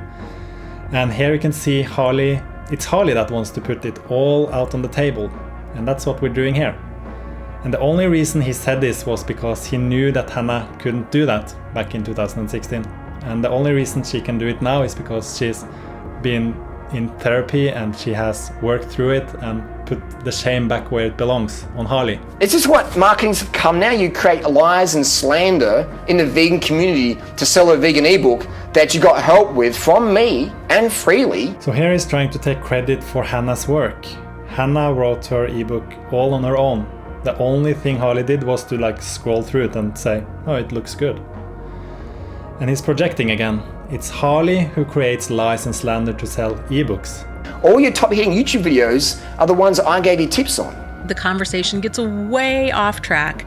And the people you met in Chiang Mai are from the festival that we created. They didn't create the festival. They hijacked it from someone else, a guy called Derek. And let's be real, it's not really a festival. It's a meetup at best. So, to summarize his video. We had sex. We had sex. And it was adult, consensual sex. So we had sex. It was all fun. It was all good. There was no pressure. HC had a good time. It was adult, consensual sex. There was no pressure. There was none of that at all. Consensual adult sex. When this was 100% consensual adult sex. He keeps saying there was no pressure over and over again. There was no pressure. There wasn't any pressure. No, there wasn't. Nah. When this was 100% consensual adult sex. Being very adamant, and he's looking the camera right in the eye, it was 100% adult, consensual sex, I promise you that. It's pretty eerie, the way he stares at the camera at times. And as we've already been through, we know he's staring at the camera because he's lying, he's overcompensating. Now, why is he repeating the same lies over and over and over and over again? It's a form of brainwashing. Remember, about 98% of thought is unconscious and beyond conscious control. So if you can use language to activate your worldview in somebody else, you have power. First, repetition. Right. Over and over and over. The language means something. It activates what's called a frame in your brain, which is part of a worldview. I have no cognitive ability to process that differently. You have to resist it all the time in order to stop it. But most people don't. Most of the population can't consciously resist all the time. Why? Because that's how brains work. If you have language that activates an idea which is physically there in your brain, every time it's activated, it gets stronger. The more it's repeated and activated, the stronger it gets. So now you're telling me that my mind is so easily manipulated. Some people's minds are. Yours may or may not be. Yeah. But most people are not consciously looking for what is going on opposing them. And most people don't think about other people's worldviews. If you hear some information that comes in and it doesn't fit what your brain can understand or comprehend, you're going to either change it or ignore it or attack it. One of those things. And in fact, I mean, lots of experiments show this. If you go into neuroscience, it's well known. That's what's going to happen. This is as a neural filter. You're probably not going to win if you take them on directly, because they're smart enough, manipulative enough, and they have legions of followers who believe in this image of perfection and kindness and love. Their passive-aggressive ways will be able to take all of their followers and all of the people that drink their covert narcissist Kool-Aid, and they will be able to get them to understand what is wrong with you. So because Harley had created this illusion for himself, and because people were buying into it, all he had to do was to create this story that didn't even make sense and just repeat it over and over again, and people would just take it as truth. Do you really think he's vegan? He's exploiting veganism to manipulate people. He always have to tear people down and just like turn the vegan community into this thing where it's got such a bad reputation because of him. I'm going to show you another little clip of a separate video that he did hours later after that one. Here we go. So would you like some more proof? And what proof would you like? Give this video a thumbs up if you want to see emails, Skype conversations recorded, screenshots recorded, Instagram messages recorded. If I had loads of proof and I was being alleged to have sexually abused someone and I had something that said, yeah, look, they were well into it, they loved it, we did have sex as well, they failed to mention that, I'd be like, here, look at this. I've been alleged of that. I've got a right to show this information. Why is he holding back? Why is he saying you got to like this video and then I might show you? Yeah, why is he holding back? It's because he has nothing. This is all a part of the gaslighting and blackmailing to make Hannah say that she wasn't raped. This next clip makes me laugh. Just watch it. I've got a lot of data. This is a 64 gig or 100 gig iPod. There's a lot of stuff on this. I've got like hundreds of gigs here. I've got an iPhone that I'm recording this with right now. That's full, about 110 gig of data on their footage. What's his point? Like, I've got an iPhone, I've got an iPod, I've got an SD card. Just show us your Facebook chat that you wouldn't have deleted. This guy. About 110 gig of data on their footage. I've got this computer here, this MacBook 500 gig, there's probably 350 gig on that. And I've got a hard drive in the Gold Coast, Australia. I've got a hard drive in Adelaide. So something's gonna come up. And I've also got my Gmail account. And I looked at it last night and showed a few people what was going on, and they're just like, this is shit. So he has footage, voice recordings, emails, Instagram messages, screenshots, and he's showing nothing. Why is that? In this video here, Duran Rider is talking about the evidence. So he has plenty of footage. Just look at this. Look at that. Look at that. A lot of data. A lot of data. You can see that this is a full iPod and lots of USB sticks. And yeah, it's just, what the fuck do you say here, man? Norwegan. What do you have to say now? This is the footage, and this proves that everything is true what Doenrider is saying, because he has this evidence here in his hands. In this video you can see the evidence. It seems like he's making a joke out of it, but he's actually serious. That's how brainwashed people were in the vegan YouTube community. And what do I have to say to it? Show it. He still claims to have it. As you can see in this post, he says he has some juicy tape recordings and very private footage that certain people never thought would see light of day. This is just him trying to scare me to not make part 5. But I know he has nothing because his whole story is a lie. This is the bit where he bigs himself up some more. Because you know, I'm really resilient. I'm like probably the most resilient person on the internet. Because I'm the person on the internet, and I'm not saying poor me, I'm saying I'm the person on the internet who gives more than anybody else. More than anybody else?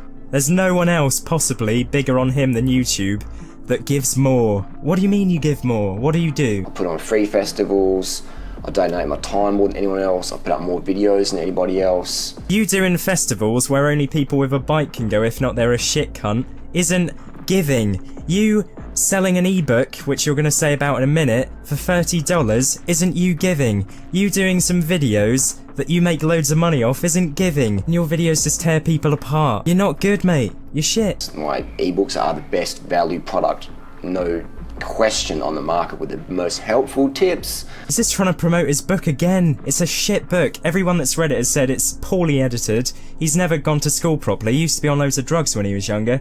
He's just a knob. Let's not forget that his whole ebook is plagiarized, as I proved in my frauds video. And here he is again promoting his own ebook, the exact thing he's accusing Hannah of doing.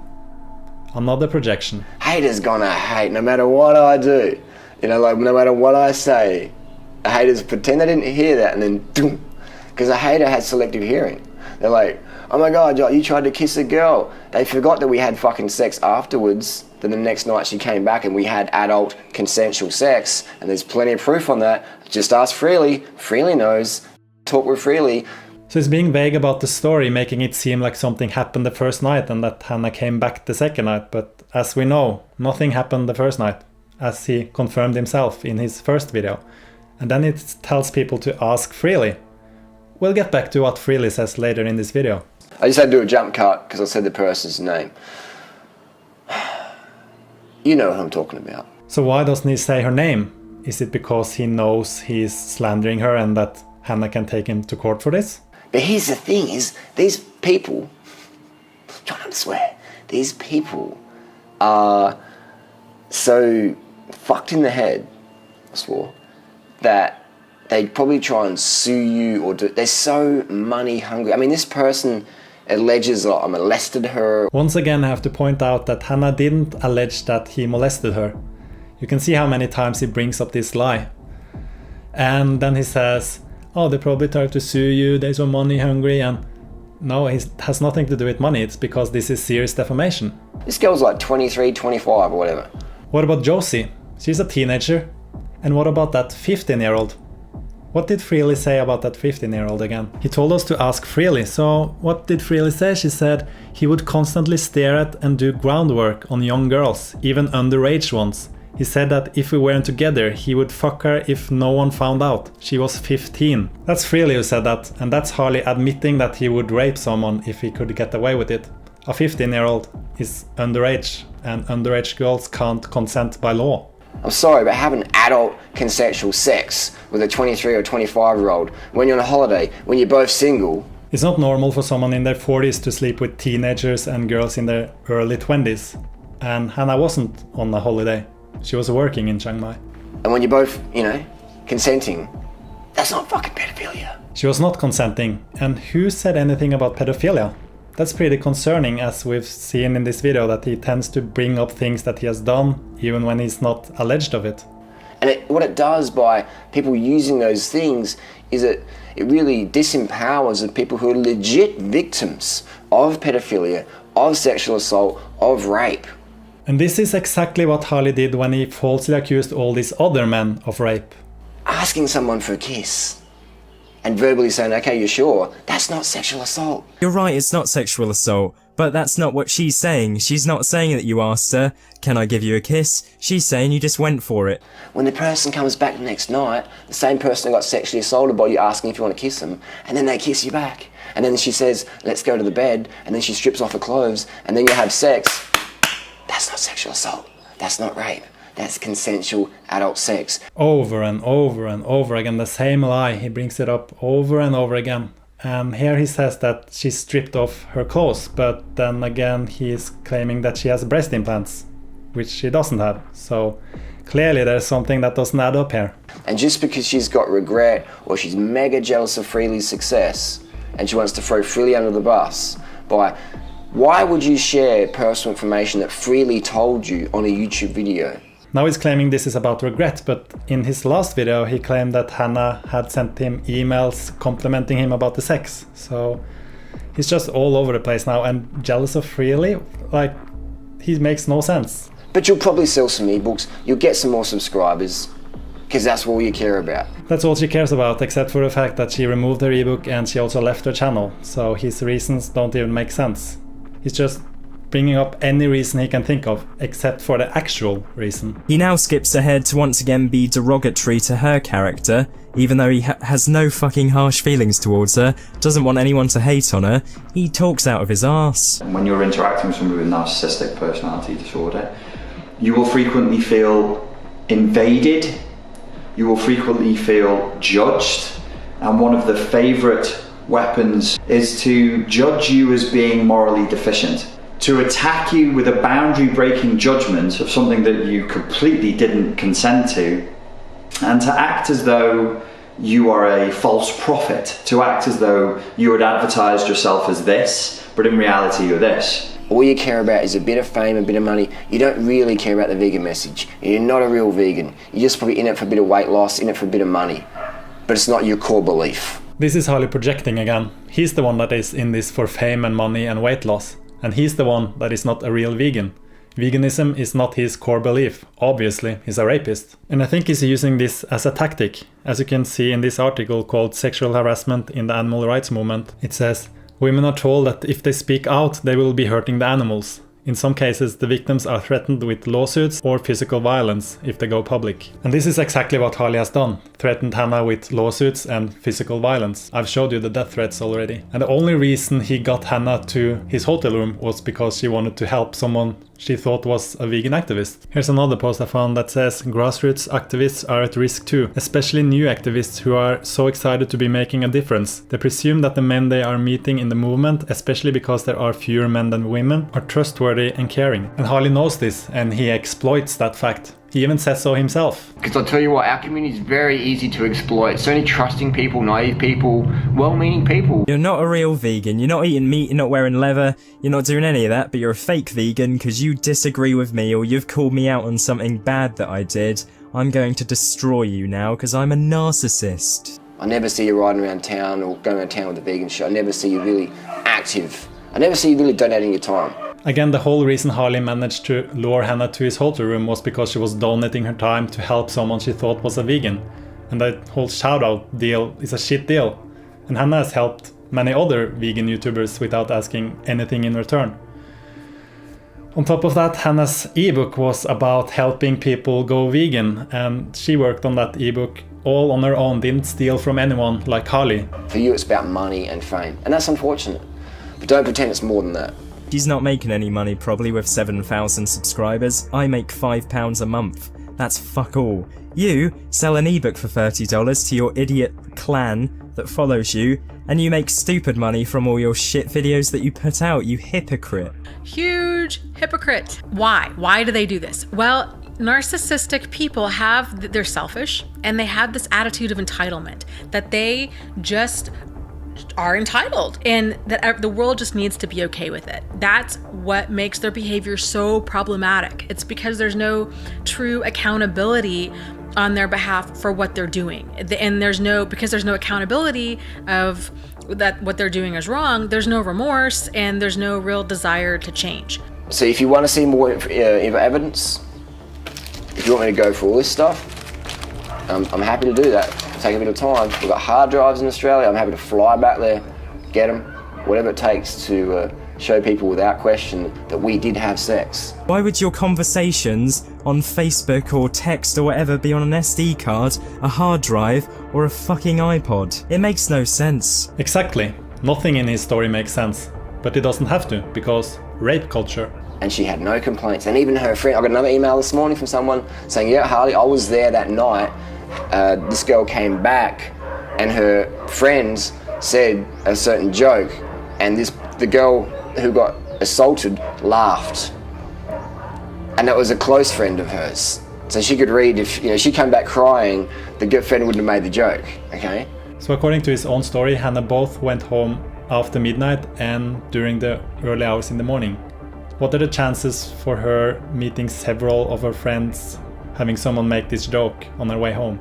The only person who saw Hannah when she went home was the friend who stayed at her apartment. And if Harley wants to take this to court, we can subpoena her and she can tell what state Hannah was in. It was all good. It was all good between us. There was nothing wrong at all.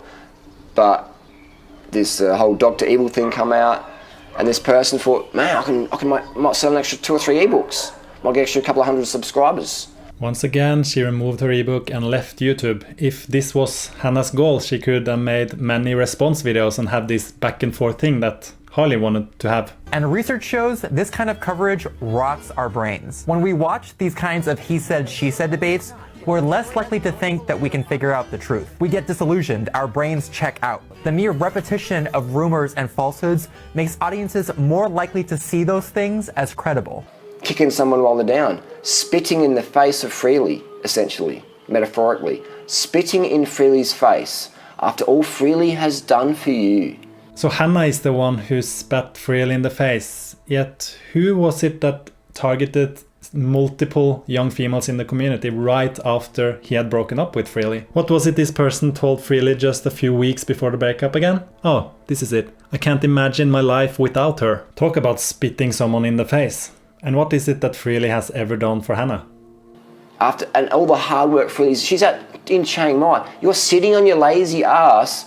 How can I make Freely's life harder? Freely's riding up the mountain every day, doing the Q&A. Freely, working so hard and working herself into the ground, and all you can do is metaphorically spit in her face, make her life, try and make her life a little bit harder. Lucky that Freely's got a hard skin, a hard shell. Lucky that Freely's passionate, and she's got a fire of passion that won't be put down by your spit of hate. You can tell that they had a lot of problems in the relationship at this point, because this is Harley not talking to the viewers or Hannah. This is him talking to Freely.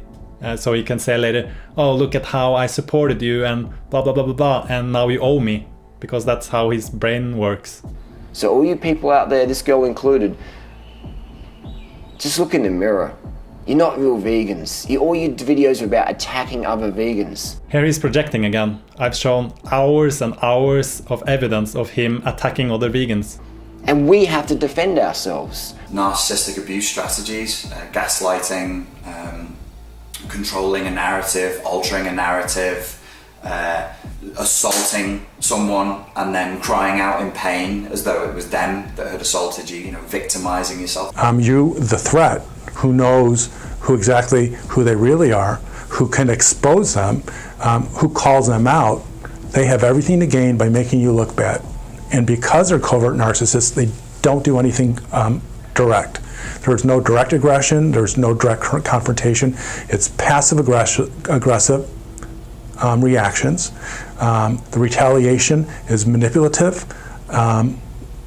sometimes hidden, but when the passive aggressive covert narcissist is going to fight you back, and they're doing it, as I said, behind the scenes, they have to do it in a way that protects their image and their facade. So the way that they do that is they set you up to look bad. We have never ever done a video attacking someone. It's always defending someone because someone tries to say drama to get more subscribers, to sell more ebooks, to get more Patreon things or whatever. If you look back, you'll see that we never started. Really? The Unmasking series debunks this lie. Is he claiming that Jennifer Felici attacked him first? Because she didn't even know who he was before he started to spread lies about her. Just get a life, man. Do some videos about helping people with vegan lifestyle. Put up a few thousand videos. Do a 14-day free video course this week and upload it. Wouldn't do that, would you? Because you don't really care about people. All you care about is some money and some fame. Alright, so if you do a video series that you get paid per view when you put it out on YouTube, that isn't free, mate. You're not doing that for anyone else but yourself, and your advice is shit. Eat 30 bananas a day? That's mental. That's it. He's probably gonna have a go at me now. Probably not, because this video won't get many views. What's your opinion on the guy? Do you think he's likely telling the truth? Or do you think Hannah Chloe, who would really have no reason to do this, make this stuff up, do you think she's telling the truth maybe? Because I think she is. Why is it that anybody always, or everybody, most people in this country, have to give the benefit of the doubt to the guy? We always assume that the women are just lying about this. They do not have anything to gain from this. Hannah had no reason to lie about this, and that's exactly why he's trying to make this about ebooks and subscribers and stuff. But as I already said, Hannah took down her ebook and left YouTube, so his argument doesn't even add up. And if Harley's story was true, who would want everyone to believe you're a victim just to sell ebooks? It doesn't make any sense. I mean, those kind of people exist, but everyone who knows Hannah knows that she's not that kind of person at all. Thousands of young girls that follow her are going to have their lives really changed for the better because of what she's doing. Because I know when I was a teenager, so much of my self-esteem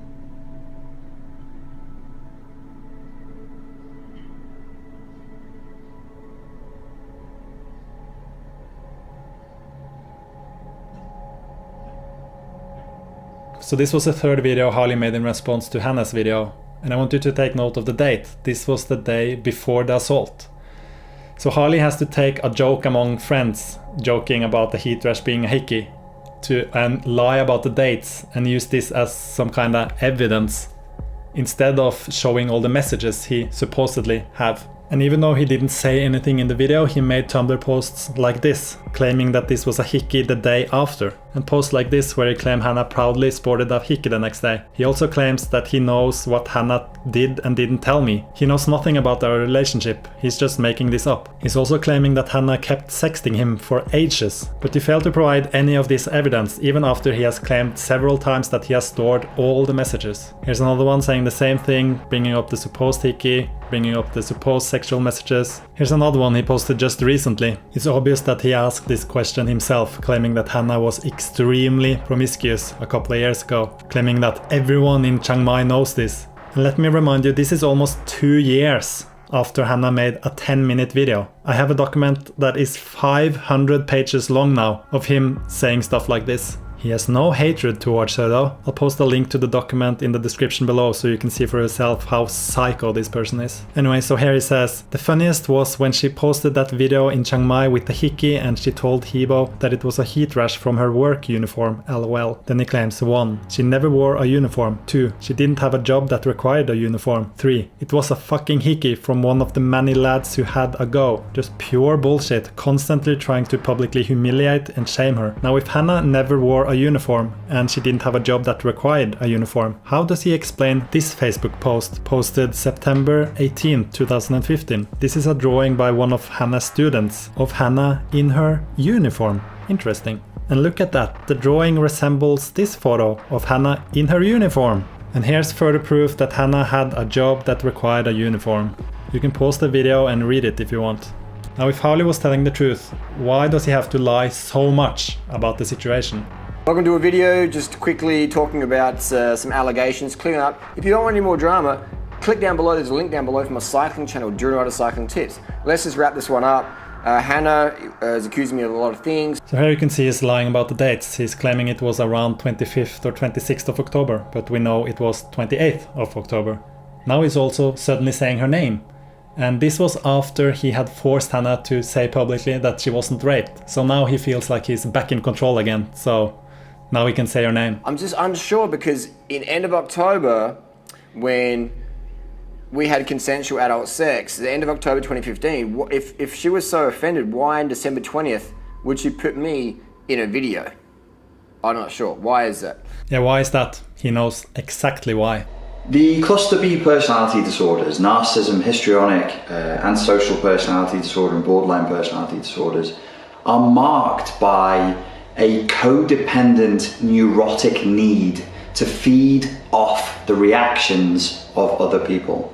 The reactions they're feeding off may be terror. And this brings us back to the intro of this video. Any kind of denial of the narcissist's omnipotence, any denial of their grandiose vision of themselves, any denial of the narrative of their idealized false self, that sweaty, corrupted mask they insist on wearing, will cause narcissistic injury and a great deal of anger and distress and a good deal of stirring up of emotion. Sometimes it doesn't even require a direct opposition of the individual's self-perception. It doesn't even require that you actually say, no, you're not special. Sometimes you don't need to oppose them. Sometimes all you need to do is withdraw your special attention and fawning, enabling, sort of pandering, kid-gloving of that individual. If you just withdraw all that sugar-coated shit that you're firing at them, that can send them into a spiral of anxiety and confusion and insecurity, provocation, jealousy, rage, nastiness. They get vindictive, they get snappy, just because you're not giving them the special ego strokey that they need. Can you imagine what he would have done if Hannah didn't include his name among all these other vegans in her video? Look at what he has done after Hannah opposed him. Could you imagine if I'm going through the world and I need others, they must treat me in the way that I demand, or they must do certain things for me, god damn it, and I punish them when they don't, or I sulk when they don't, or I become enraged when they don't. Just look at it objectively, like a third person point of view. How do I sound? Pretty fucking crazy and unreasonable, right? So that's one of the reasons. Another reason is that you have to remember that this was back in 2015 and Harley still had this whole public image that he was this great leader and vegan activist, and people believed in this image. Can you imagine Hannah making a video about vegan activism and not include his name? What kind of questions that would bring up? You have to remember that Hannah never wanted anyone to know about this. A third reason is that she was also diagnosed with PTSD, and as I said earlier in this video, she had kind of just suppressed what had happened to her. PTSD, or post-traumatic stress disorder, is a condition where a traumatic event or a series of traumatic events causes you to have difficulty processing what has occurred. And if you don't believe that rape victims can block out what has happened to them, I recommend watching The Keepers on Netflix. Here's an iPhone, we're just scrolling through here. This is not Photoshop, this is legit, you can't fake this. This is a picture that I helped Hannah put up. He helped Hannah put up. Take note of what he said there. Yeah, this is November 2015. Depends on where country you're in, what date you'll see it. Maybe October, late October, or different time zones, 24-hour differences. So it might be October 31st, 30th, depending on where you're at. So the potluck was on the 26th, and the first evening was on the 27th. The second evening was on the 28th, and on the 29th he left the country. And then look at this Tumblr post that was posted the 30th. What a coincidence. Someone asks about Hannah. Who can this someone be? And then you have Harley saying that he was only talking with Hannah the other night. And just to prove that this was posted on the 30th, here I've gone into the page source, and here you can see date published, 30th of October 2015. This is important to know because this is him blackmailing Hannah to do something he told her to do. Now when you just see this Tumblr post, you can't see that it's blackmail, but that's just because you don't know all the details. So let me tell you all the details. After Harley raped Hannah, he told her to post a photo of her body and tag him and Freely. This is a picture that I helped Hannah put up. And if she didn't do this, he would do exactly what he has done here that I've showed you. Tell everyone she's like promiscuous and have slept with everyone in Chiang Mai and all this bullshit. And when Hannah didn't post this photo, That's when he posted this Tumblr post. They might make thinly veiled threats, something where if somebody else were to see them, like through text messages, that it wouldn't necessarily register as a threat. This is him pressuring her to do as he has told her to do. Right, so he's wrote this, right? Because what he does is he gets a situation in his life he doesn't like, and then magically some random person happens to ask him a question about this. This whole situation was about Harley getting back at Freely after Freely dumped him. That's why he wanted to sleep with all these girls, to just get back at Freely. And when this expectation was not met, when the girl said no, he just forced himself on them anyway, because they have to fit in his reality. This is how sick this person is, and this is why I created the whole Unmasking series, so people can understand that he's a narcissist and that he's like psychologically damaged. So basically you tap on that, and Hannah's tagged me on her breast, and she's tagged Freely as well. So I'm not sure why she's tagged Freely. He's not sure why she has tagged Freely. Now, here's my question. How could Harley possibly know that he was tagged in this photo that was posted like 8 months ago? In this Tumblr post, he's saying that he has turned all notifications off. And this is just a couple of days after. This is just a couple of days after she alleges that I preyed on her or whatever she's alleging. So let us know down below, what do you think of this? Is this the behavior of someone who is sexually assaulted or exploited? That they would put up a post in their lingerie, sports clothing, etc. a few days afterwards, and then they would tag their alleged attacker, social media tag Durrider. It's a couple of days afterwards. It's a couple of days after she came back from the second night, back to my hotel room. Alright? And why would you tag... I've slowed this down, it looks a bit creepy with that finger, but I've just slowed it down so people can see it. Why would you tag your attacker on your breast? Why would you? Now we know why. So we definitely don't hate this girl, but I would like Hannah to make an apology video to Freely for disclosing private information that she did. Personal private information. There was no need to do that. If you uncover it and you bring it to light, especially in public, they have everything to gain by making you look bad, making you look irrational, by making you look mentally ill, or just to intimidate you and berate you until you actually recoil and admit to them that you were wrong. And they have too much to lose not to discredit you and turn it around back to you. Freely's been through enough. She works hard enough. She doesn't need this sort of crap. If Hannah wants to sell ebooks, then there's better ways to do it than tagging your alleged attacker on your breasts. So now the photo he helped her put up is also about selling ebooks. And then he shows this email, and we know this email is from Tanner because he also showed it on his Tumblr, as we can see here. And also notice the question. This is obviously him again talking to himself, claiming to be an insider that can confirm that Hannah and Jason Piscino had a casual thing going on during the time. But as I proved in the Destroying the Crazy video, there's no way they could have a thing going on during the time because they were across the world from each other. So there's some inconsistencies with this email. Tanner said that this joke was made the day after, but Harley just said that the joke was made the night of the incident. So that doesn't really add up. And also, Michelle is not the kind of person that would make that kind of joke, according to Hannah. Tanner also says, by the way, nothing ended up happening between Hannah and I. Like there was something going on. Like Hannah had no interest in this guy. And despite Tanner saying that nothing ended up happening, in this Tumblr post, Harley claims the exact opposite. It's just weird that he says, by the way, nothing ended up happening between Hannah and I. Where it's like he has told Harley before that he was interested in her or something. But this is news to Hannah. But Tanner didn't just only send an email to Harley, he also made a video about Hannah. So let's go through it. Now most of the people hating on Harley right now for what happened between them and Hannah don't have the kind of insight that I do on this situation. So first he's claiming that he has some kind of insight, which he doesn't. Now, I was in Chiang Mai for a total of about 7 months between late August to mid-March of this year. And in that time, I hung out with them on multiple occasions for often an hour or more.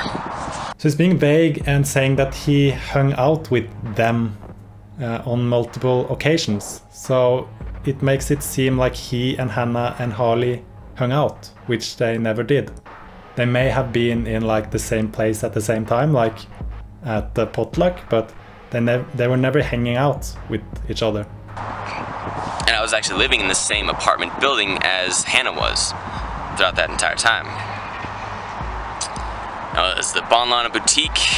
So here he's revealing where Hannah lived while she was getting death threats from people. Like this person that says, "I hope you die," and the same person sending her a message on Facebook too. Whether it's an actual person or just one of Harley's troll accounts, I don't know. And here you can see one of Hannah's friends informing her that he just revealed their residence. And here you can see Hannah telling her friend that she's actually going to leave Chiang Mai. She just didn't feel safe there anymore and she felt so sick and she got suicidal. And it's just pure coincidence that I happened to work with suicidal people. Like I was so scared of waking up and finding Hannah dead that I barely slept during the time and I just completely lost my appetite. I actually lost 15 kilos during this time. Like she was living in Chiang Mai, she was studying there and she had to like quit school, had to leave.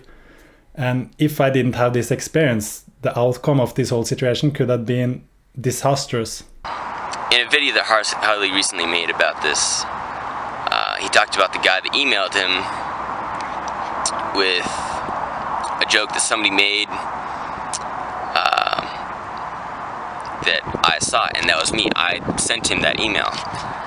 Don't remember it precisely, but either Hannah was leaving or had just gotten back, and Michelle from Fruit for Jam, I think her channel name is, who was also living in that apartment building, made a joke about Hannah getting a bike pump from Harley. A pump. And funny thing is, it turned out to actually be true. So we can't remember precisely. As I just said, it's very unlikely that Michelle made this kind of joke, but he's making it out that he learned about the bike pump from this supposed joke. Why doesn't he tell about the fact that he was there when Harley pressured Hannah with the pump in front of him? Why doesn't he tell about that? Or that Hannah was reluctant when he brought up that pump? Like the mental gymnastics that's going on. That's why it's so dangerous to go up against Harley, because he has these followers with, like, they don't even have critical thought. They just buy into whatever he says. Anyway, so I was on the ground in Chiang Mai while this was going on, and the days around that period of time and leading up to it. Many people were in Chiang Mai during that time. That doesn't mean they have any insight to the situation. They were very flirtatious around each other. Harry's basically just repeating Harley's lies. It almost seems like he was instructed by Harley to make this video. And as we've seen in part 3 of the Unmasking, we know that Harley instructs his followers to make certain videos about people. Now this is only a theory, but because he sent this email saying that, by the way, nothing ended up happening between Hannah and I, it seems like he was interested in Hannah and that Hannah wasn't interested in him. And this is kind of his way of taking revenge on Hannah. Like, these people are insane. And I had known from another source that told me that Harley and Freely had taken a break in their relationship. So I thought something was gonna go on between the two of them, which it did, of course, as we now know. As we now know, it didn't. He's just flat out spreading lies. And even after this time, they were still sitting next to each other in the restaurants, at least in the situation we saw, because it was the day that Harley and Emmy went out to make that video. First of all, this was before the rape, and Hannah didn't sit next to Harley. Harley sat next to one of Hannah's friends, and witnesses can confirm this. And Tanner wasn't even there, so what would he know? While Harley and Hannah, they were sitting across from each other on the table, and this was after they had their little interaction. He just said that they sat next to each other, and now he's saying that they sat across each other. And this was not after their interaction. Tanner wasn't there, as I said. He came afterwards, and he was waiting outside of the restaurant. And Hannah was laughing. Harley'd say something, I don't know what he's saying, but and Hannah be laughing her ass off. That's not the behavior of somebody who's been sexually assaulted or is receiving unwanted advances. Simply not. This is why I think he's instructed by the narc to make this video, because he's telling a story without even having been there. And as I said, witnesses can confirm this. And this was before the rape. So what if she laughed about the joke? That doesn't prove anything. Watch out, girls. If you laugh about something a guy says and then you get raped afterwards, you wanted it. This is pure victim blaming. Everybody has this idea of what a dangerous and destructive person looks like and how they behave. And by and large, people are wrong, right? Who saw Bill Cosby coming? Like, everybody thought he was America's dad, he was the greatest guy. No, he's a total predator. But people had a really hard time believing that, because it's like doesn't act like a predator, he doesn't look like a predator. I mean, he wears those like Bill Cosby sweaters, right? That, you know, predators they don't wear like long dark trench coats and hang out in alleyways. If they were that obvious to spot, then none of us would be victims of them, right? Because there's obvious. It's the predators that come off as like wolves in sheep's clothing that are really hard for us to spot. If you're in my community, you always feel safe. When is it ever wrong for two consenting adults who have mutual attraction for each other to have sex together? This literally has nothing to do with the situation. And we have to remember that Harley was in a position that he could destroy Hannah if she spoke up. And he has proven that he's willing to do that when she spoke up. And we have to remember also that Harley claimed that he was this teacher in the community who protected the girls in it. I'm the school teacher. This Road to 4 Bike Fest in Chiang Mai is my little school group. A lot of them, it's the same, that, you know, people have their guard go down, especially if a person is the same faith as us, right? So we tend to think, especially if this person's a pastor or a minister or a youth leader, we think, wow, this person is a very solid, good, moral and ethical person. But with narcissists, you know, their actions and their words don't match up. So they could be a minister and then they could be, you know, molesting children. So there you go. I just wanted to call her out on that shit. It wouldn't be fair for me to stay silent with that insight on this situation. And it's full of shit. If it was so important for him to speak up against Hannah and tell everyone that she's full of shit, why did he remove the video? He had no insight to the situation, and he's either making things up or just saying what he was instructed to do. And the only reason I know that he removed the video was because I was gonna go back and take a screenshot of the comment section, because he and Harley had this, I don't remember exactly what they said, but it was like this bros before hoes kind of sentiment. This is what these pathetic losers are willing to do to get some attention. And this is just one of many videos like it that was made about Hannah. I'm only going through this one because Harley brought it up in his video. But what all the videos have in common is that pretty much all of them has been silently removed after the unmasking started coming out. So people suddenly don't want to show that they had a part in this. But I've downloaded everything. And also, why did Hannah deny having sex with me? Why did she deny that? Consensual sex, why did she keep denying that? Hannah never said anything about it. As I said earlier, she was suicidal and she had to move from Chiang Mai, and like basically her whole life fell apart. So she never commented on this. Anyone in Chiang Mai can ask her, and she will tell you the truth. If you ask her, she will tell you the truth. But for some reason, she's happy to slander me on the internet. Now, I definitely don't hate Hannah. We're very disappointed in her, and I would very appreciate if Hannah could make an apology video to Freely. There's no direct aggression. There's no direct confrontation. It's passive aggressive reactions. The retaliation is manipulative. Just notice how passive aggressive he is, claiming that he's not hating Hannah, but he's definitely hating her. And people did ask her while Harley was blackmailing her, so she couldn't even tell them what had really happened, which is what caused her to almost end her life. This is how serious this situation was. This is how much Harley pressured her. Because odds are they're going to keep pushing you. It's not uncommon. I've worked with so many women that were just on the brink of suicide, and their narcissist just kept pushing them and pushing them. And, you know, it's like it's never enough for them. Like a lot of them really like to destroy your self-esteem. And then of course the whole flying monkeys things starts happening. The wife is probably becoming a flying monkey. Her friends, other people are becoming flying monkeys. It drives people to suicide. And of course, the narcissists love that. There's just something about the person that doesn't really add up. The stories were endless. The group were clearly delighted to have found others who spoke their language, and the trauma of the incidents it described couldn't be denied. He was pushing me to kill myself because he would have got such a huge buzz from that. And you know what? If they can drive you to suicide, that's even better. This is what Harley tried to do. And he also sent me messages trying to turn me against Hannah. And this is nothing new. He's done this many times before. He would do anything to like prove his point. So Duran Rider was sending Jason some threats on Instagram on if we see you in Thailand, you better watch out. Like, I'm not preaching violence, of course you don't, but my followers are very loyal, and if they see you, like, watch your back, something like that. They might make thinly veiled threats. So it might be something like, you know, I really hope you get home okay tonight.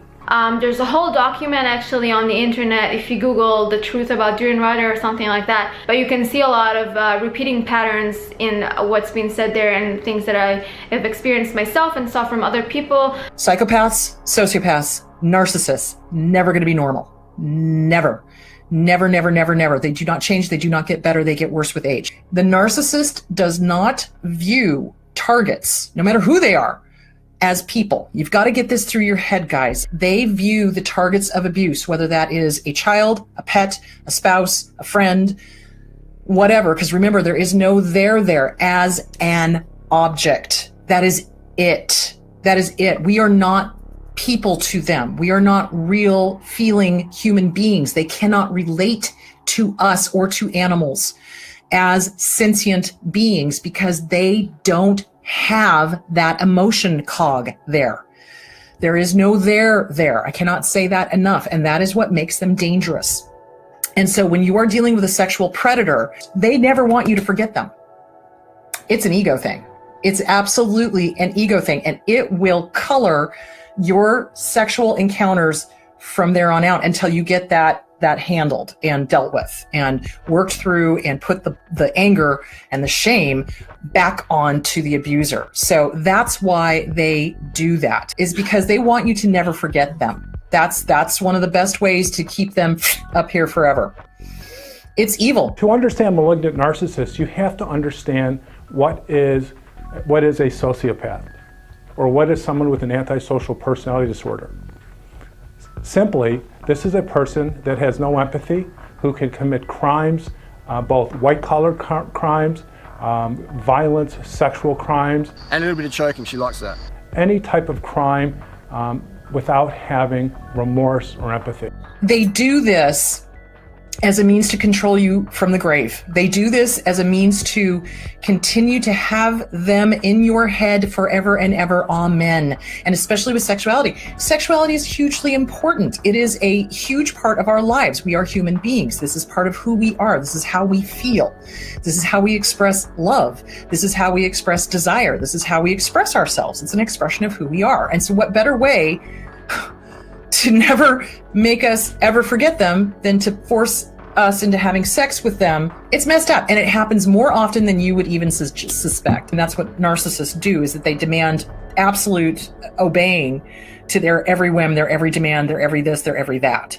I'd like to give you an updated test for narcissism. Simply tell the person no. Most of the time, they actually expect obedience. They actually expect you to do as you're told. What they will do is they will use the authoritarian, the authoritative thing and try to make it so that their word is law. You have to obey them. Narcissism, it is so varied in its presentation. You can be the devious, hurtful, malignant narcissist that I've talked about in my videos, where you rise to power and you trap people by your power and hurt, murder, rape, pillage because of your narcissistic need to be in power. You can be the covert narcissist who on the outside acts altruistic, kind, loving, and giving, but behind the scenes there are deeper motives to conquer, to take, to steal, and to make everything that to deceive others in order to get what you need. And you'll often hear them talking obsessively about the subject of sympathy, empathy, and compassion when somebody is stuck on that subject just over and over and over again, constantly complaining that the world is not empathic, compassionate, or sympathetic enough. They'll talk a lot of empathy, but you'll notice they're the least empathic people you can be around. They themselves are cold, dismissive, reaction-seeking, abrasive. You know, if somebody is in pain and they're near them, they're like, I'm not interested in hearing this weakness. 2 seconds later, they're like, why does nobody feel sorry for me? Why am I not receiving any fucking empathy? Which is why they drive a lot of people completely bonkers. Now let's go through the last video he made about Hannah at this time. I thought I'd do one more video and then over the drama. It's time to move on with some more inspirational videos. But lastly, we're going to do a video here talking about, you can just pause the video anytime. This is not a hate video, just sharing my comments and criticisms, sharing the evidence, and you, the viewer, can make up your own mind. Am I a sexual predator, or did someone just get angry and say some stuff that was untrue? So he had emails, Instagram messages, recordings, Skype calls, but he didn't show any of this, and the evidence that he ends up showing is him having threatened Hannah to say she wasn't raped. And the way he got Hannah to make this statement was that he promised that it would stop if she did. It says, Dana says, everything you say can and will be used against you. I guarantee it. Anything that you say to a narcissist can and will be used against you at some point. I can guarantee it. And he did. Because Hannah made this several videos earlier. But what he did was he took a screenshot and then he continued to make video after video. So it's clear that he didn't just want to clear his name. He wanted to try to destroy Hannah. And then when he continued to make videos, Hannah obviously removed this comment again because he didn't stop. And then he brings up this comment. And here you can see a message of Hannah sending me a screenshot of what Harley told her. And you can see that Hannah just said she just wanted to stop already. Now let's talk a little bit about false confessions. Dr. Melissa Rusano is an expert in investigative research, including the process of interrogation and confession. Confessing is the worst thing to do, right? Like, that's what you need to avoid at all costs. Yes, when you're not in the situation of being convinced that it's actually your best option. But that's kind of what I want to do today. I want to see how easy it is to get a false confession from someone. How do I do that? One way is minimization techniques. You've got to get them to believe that their best option out of this situation to make this end is to confess. He promised that it would stop. There are other techniques as well, like maximization. Right? Okay. So they have to believe that if they don't confess, things are going to be worse, that the punishment will likely be more severe, and so their best option in the moment is to confess to you. Now, I'm not going to put that information on the internet yet. I don't feel I have to, but there's a lot more. This is just scratching the surface. So would you like some more proof, and what proof would you like? Give this video a thumbs up if you want to see emails, Skype conversations recorded, screenshots recorded, Instagram messages recorded. One other technique is befriending them, where you're lulling the suspect into a false sense of security, to trust you. So as you can see, Harley used every technique he could to get a false confession out of Hannah. With all these tools in mind, I was ready to try to get a false confession. You falsely confessed today. I see that. How do you feel?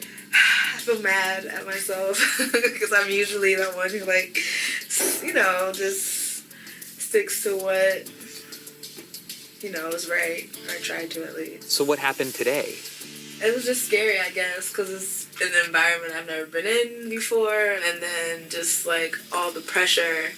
It was just like, well, I guess I should just sign it and say that I did it. Despite knowing she was innocent and knowing that she was admitting to breaching a contract, Deja signed a confession. How easy it is to get someone to confess to something without even punching them or waterboarding them. It's messed up, actually. Isn't it? It's really crazy. So listen to what the girl said. She said it was an environment she had never been in. It was scary. It was all the pressure. And you have to remember, this situation is nothing like the situation Hannah was in. Hannah's life was being destroyed. Holy. All right, Daniel, I will be right back. Do you need anything? No. Water. Okay. I'll try and be quick. Witnessing the interrogation was instructive, but frightening. I was eager to hear from Daniel just why he went from strongly resisting to agreeing to sign a false confession. So first of all, I want to tell you you're not in any sort of trouble. Okay. You're in no trouble, and you were never in any trouble. Yeah. In fact, we are studying interrogation and false confession techniques. Oh shit. Sorry, excuse my French. Scared the hell out of me. Sorry about that. Take a seat. You know, it really freaked me out because I'm like, I didn't do anything wrong. Like, you know, as you probably saw, I was basically ready to walk out. I don't know, the whole thing kind of I started getting really angry, honestly. I bet. I could tell at the end. She's such a nice person. You signed a letter saying that you admitted to cheating. I know you didn't. You knew you didn't. Because I felt like she had the upper hand. I kind of just felt like, you know, it's probably my easiest way to get out of here, like a false confession. Like, as I was doing something or admitting to something that I didn't do, you don't really think fully. It's kind of like there's so much anxiety building, and, you know, it's kind of like, I don't know what to do. It's just like, I'm going to do whatever she tells me to do, just because I don't want to like make the situation worse. And just imagine, we spent, I don't know exactly how long we were in here, but it couldn't have been more than 10 minutes. Felt like she had the upper hand, easiest way out of the situation, anxiety, didn't want to make it any worse. And she did this in 10 minutes. And Harley went after Hannah for days. But some people could see through what was happening here, like this commenter, Carrie Ford, who said, "You might say that he didn't rape you, but I'll tell you, as a woman involved in similar situations and who has been abused and who studies the psychology of abuse, his use of his position of power, married with his verbal manipulation and physical forcing of issues you've already said no to, are forms of rape, abuse, and intimidation. Often, rape victims don't realize they've been raped until later on." As I said earlier in this video, I don't think Hannah fully realized what had happened to her until we went through the situation together.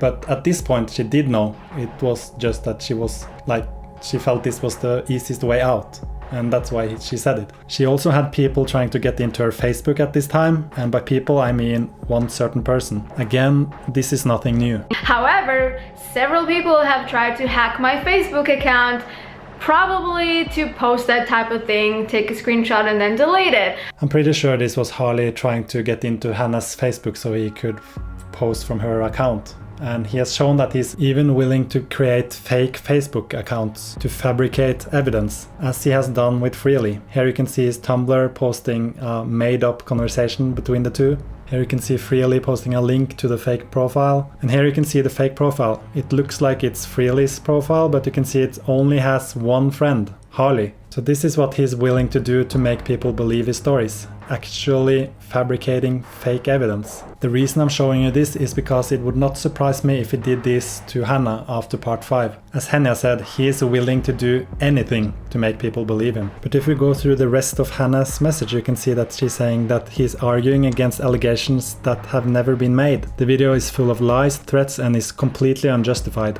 The whole issue began when Harley said publicly that other men's behavior of inviting young women to their place in order to ask them for sex was sexually predatory. He was the one who labeled that behavior as sexually predatory, and knowing what I know, I chose to speak up because that behavior that he labels as sexually predatory is exactly what happened with me. Hannah also wrote, "Since I made that video, I've been messaged by 3 other women who have had similar experiences to me." So if Hannah just made this whole thing up to sell ebooks, that doesn't really make sense.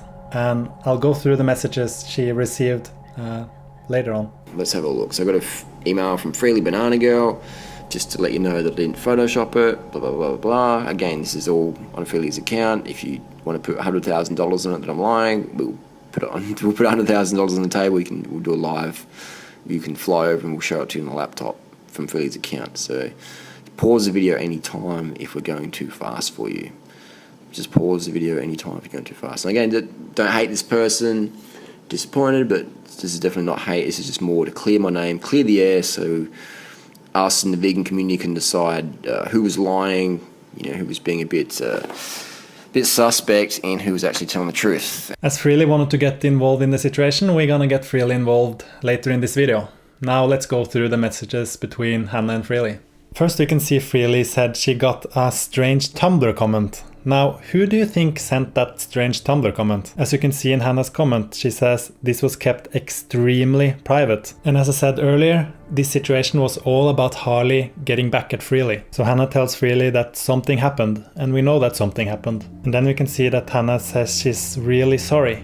Now, why would Hannah say she's really sorry if she got raped? It's called cognitive dissonance, and we would much rather blame ourselves than to really let in that true information that it is the abuser, because it's too frightening. It's too scary. There's too much cognitive dissonance going on. It causes massive amounts of confusion in the brain because we're connecting the abuser to whatever the original trauma was. It's too scary to confront that because now we have to go back and deal with this. Remember I said that Hannah was diagnosed with PTSD?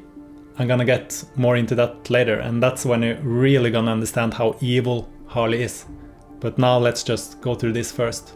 Did you notice another thing in Harley's video? Look at this email. Here he's telling Hannah to apologize to Freely. And as we've seen earlier in this video, he has constantly told Hannah to apologize to Freely, apologize to Freely. So the only thing this apology proves is how much power and control Harley had over Hannah. And then Freely asks Hannah to tell her about the whole situation. And then Hannah says she will find it easier to talk to her instead of typing it out. So Hannah and Freely had a Skype call, and it was like Freely had already made up her mind. So the first half of the Skype call, Freely just constantly blamed Hannah and said Hannah took this opportunity to sleep with her man and stuff like that, and Hannah had to constantly defend herself and say no, it wasn't like that and stuff. And after the first half, Freely finally started to see that it wasn't like this, and that's when Freely opened up and told Hannah about the other girls and told her that Harley was very manipulative and stuff like that. Freely also told Hannah didn't mention this in her video,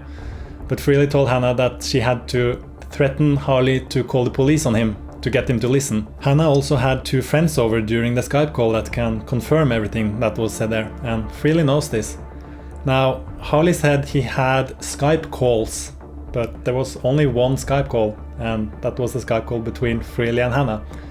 And we've called Harley out on this before to show the Skype call, but he wouldn't. So let's call his bluff once again. Here you can see someone asks Harley about the Skype call, and then of course he quickly backtracked and claimed that Freely didn't want him to release it. But in this email between Freely and I, Freely says she never said that. I also asked Freely if she could send the Skype call to us so we could use it as evidence, but conveniently Freely couldn't find the file.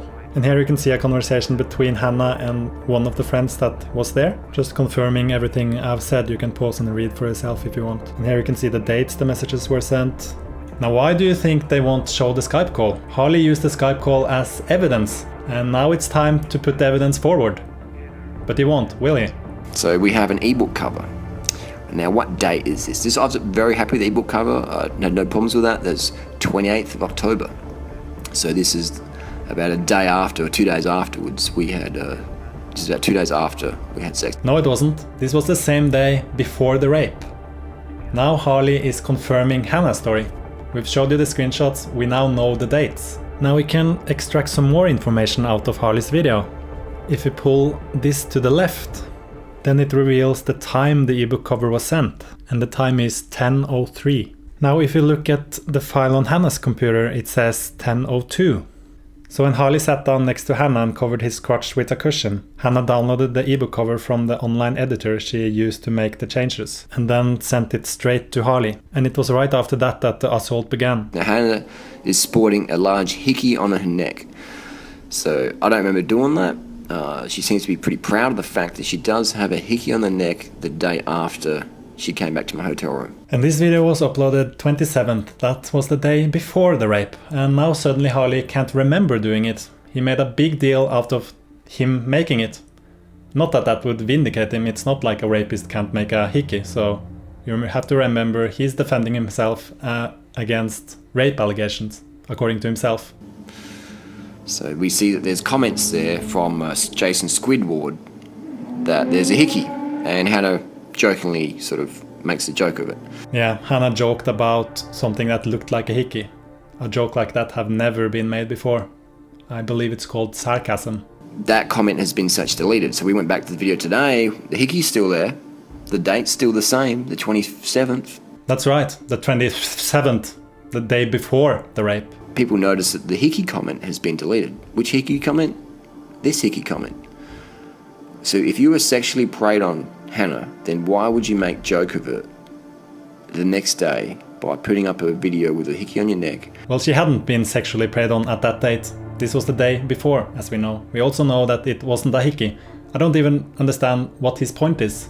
A hickey doesn't vindicate him, even if it was a hickey.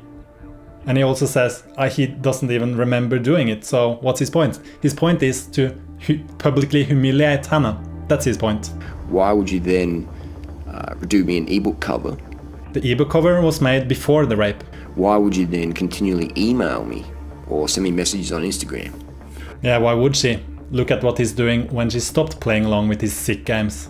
Now I won't show all the emails or all Instagrams, but let's just have a look at a couple of emails. And we were pretty chummy, we were pretty friendly.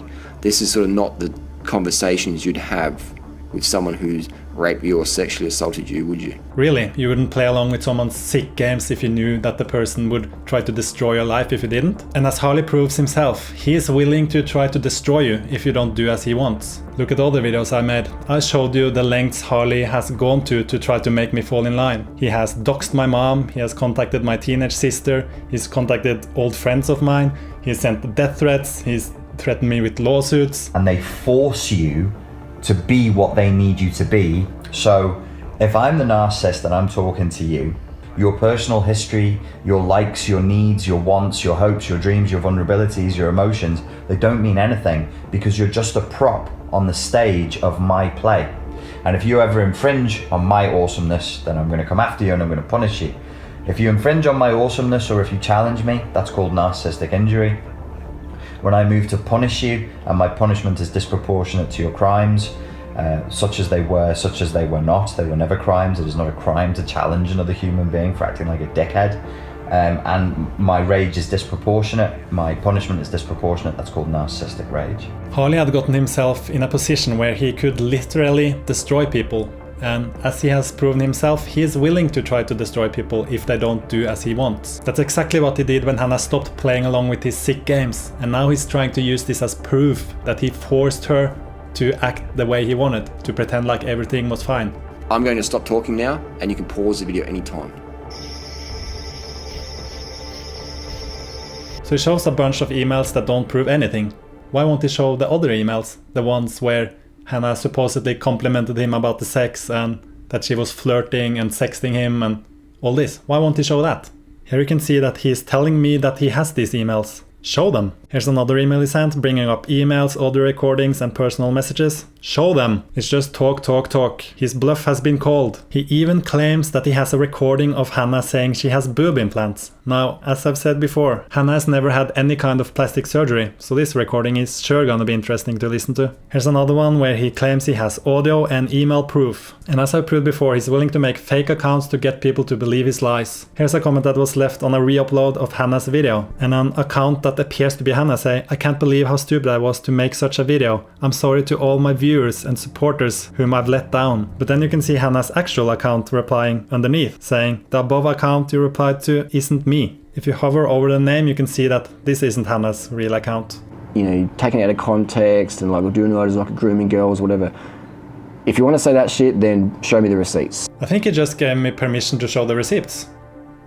Here we go. So here's a message Hannah got the day after her video, saying that she watched Hannah's video and that she's so proud of her. She also said that she wants to talk about her experience with Harley. Now that is one hell of a coincidence. Remember, according to Harley, Hannah was just creating a lie to sell ebooks.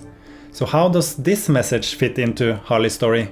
Also notice how I blurred out the rest of the message. I'll get back to that. First, let's take a look at this message. This is another message that Hannah got the day after her video from another girl. And here you can see that Freely warned her about Harley. Now that's interesting. Also notice how she's mentioning the backlash Hannah will get from this. A lot of people said Hannah would get a backlash from this. And that's why nobody was speaking up against Harley, because they knew that they would get the backlash speaking up against him. This is how he forced people to just stay silent. Here's yet another message message from yet another girl, also June 14, the day after Hannah uploaded her video. I don't know about you, but this looks like grooming to me. I also want to point out that all these girls are either teenagers or in their early 20s. Here's another message Hannah received. This is not right after her video, but after I started making the unmasking. Does it look like Harley made his intentions clear here? Now let's get back to the first message I showed, because something very interesting happened. The girl who very clearly said that she wanted to speak about her experience now suddenly claimed that she wanted to speak about Hannah's experience.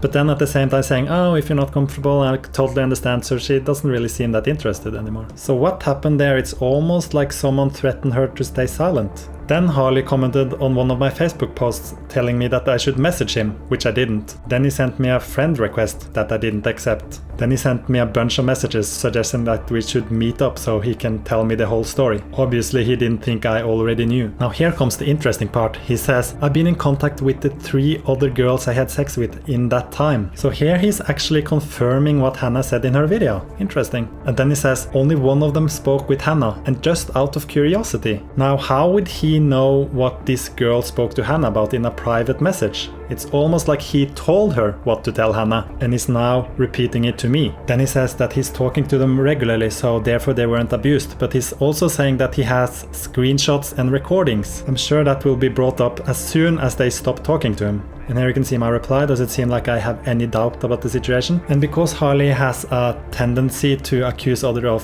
photoshopping or fabricating evidence, I took a screen recording of this conversation, and you can see when I clicked his name I got to his profile, and here I'm going through his profile so you can see it's his real account. Does this look fake or photoshopped or fabricated to you? It's not easy to make a fake account with all this information. Here I go into his photos, and this is back in 2016 by the way, so you may have to scroll a little bit to get to the same photos, but you can see that this is his real account. But I know that people will mention that, oh, his account isn't even called Durian Rider, it's called Harley Johnston. And this is correct, he changed his name from Durian Rider to Harley Johnston, so when he did that I made another screen recording. So I search his name and I do the same thing again, go through his profile, his photos, you can see the comments, and when I bring up the messages, here you can see the same messages. This is real. Harley got nothing on this. And when I go to the message, here you have the same thing. Have you seen enough receipts yet? I don't think so.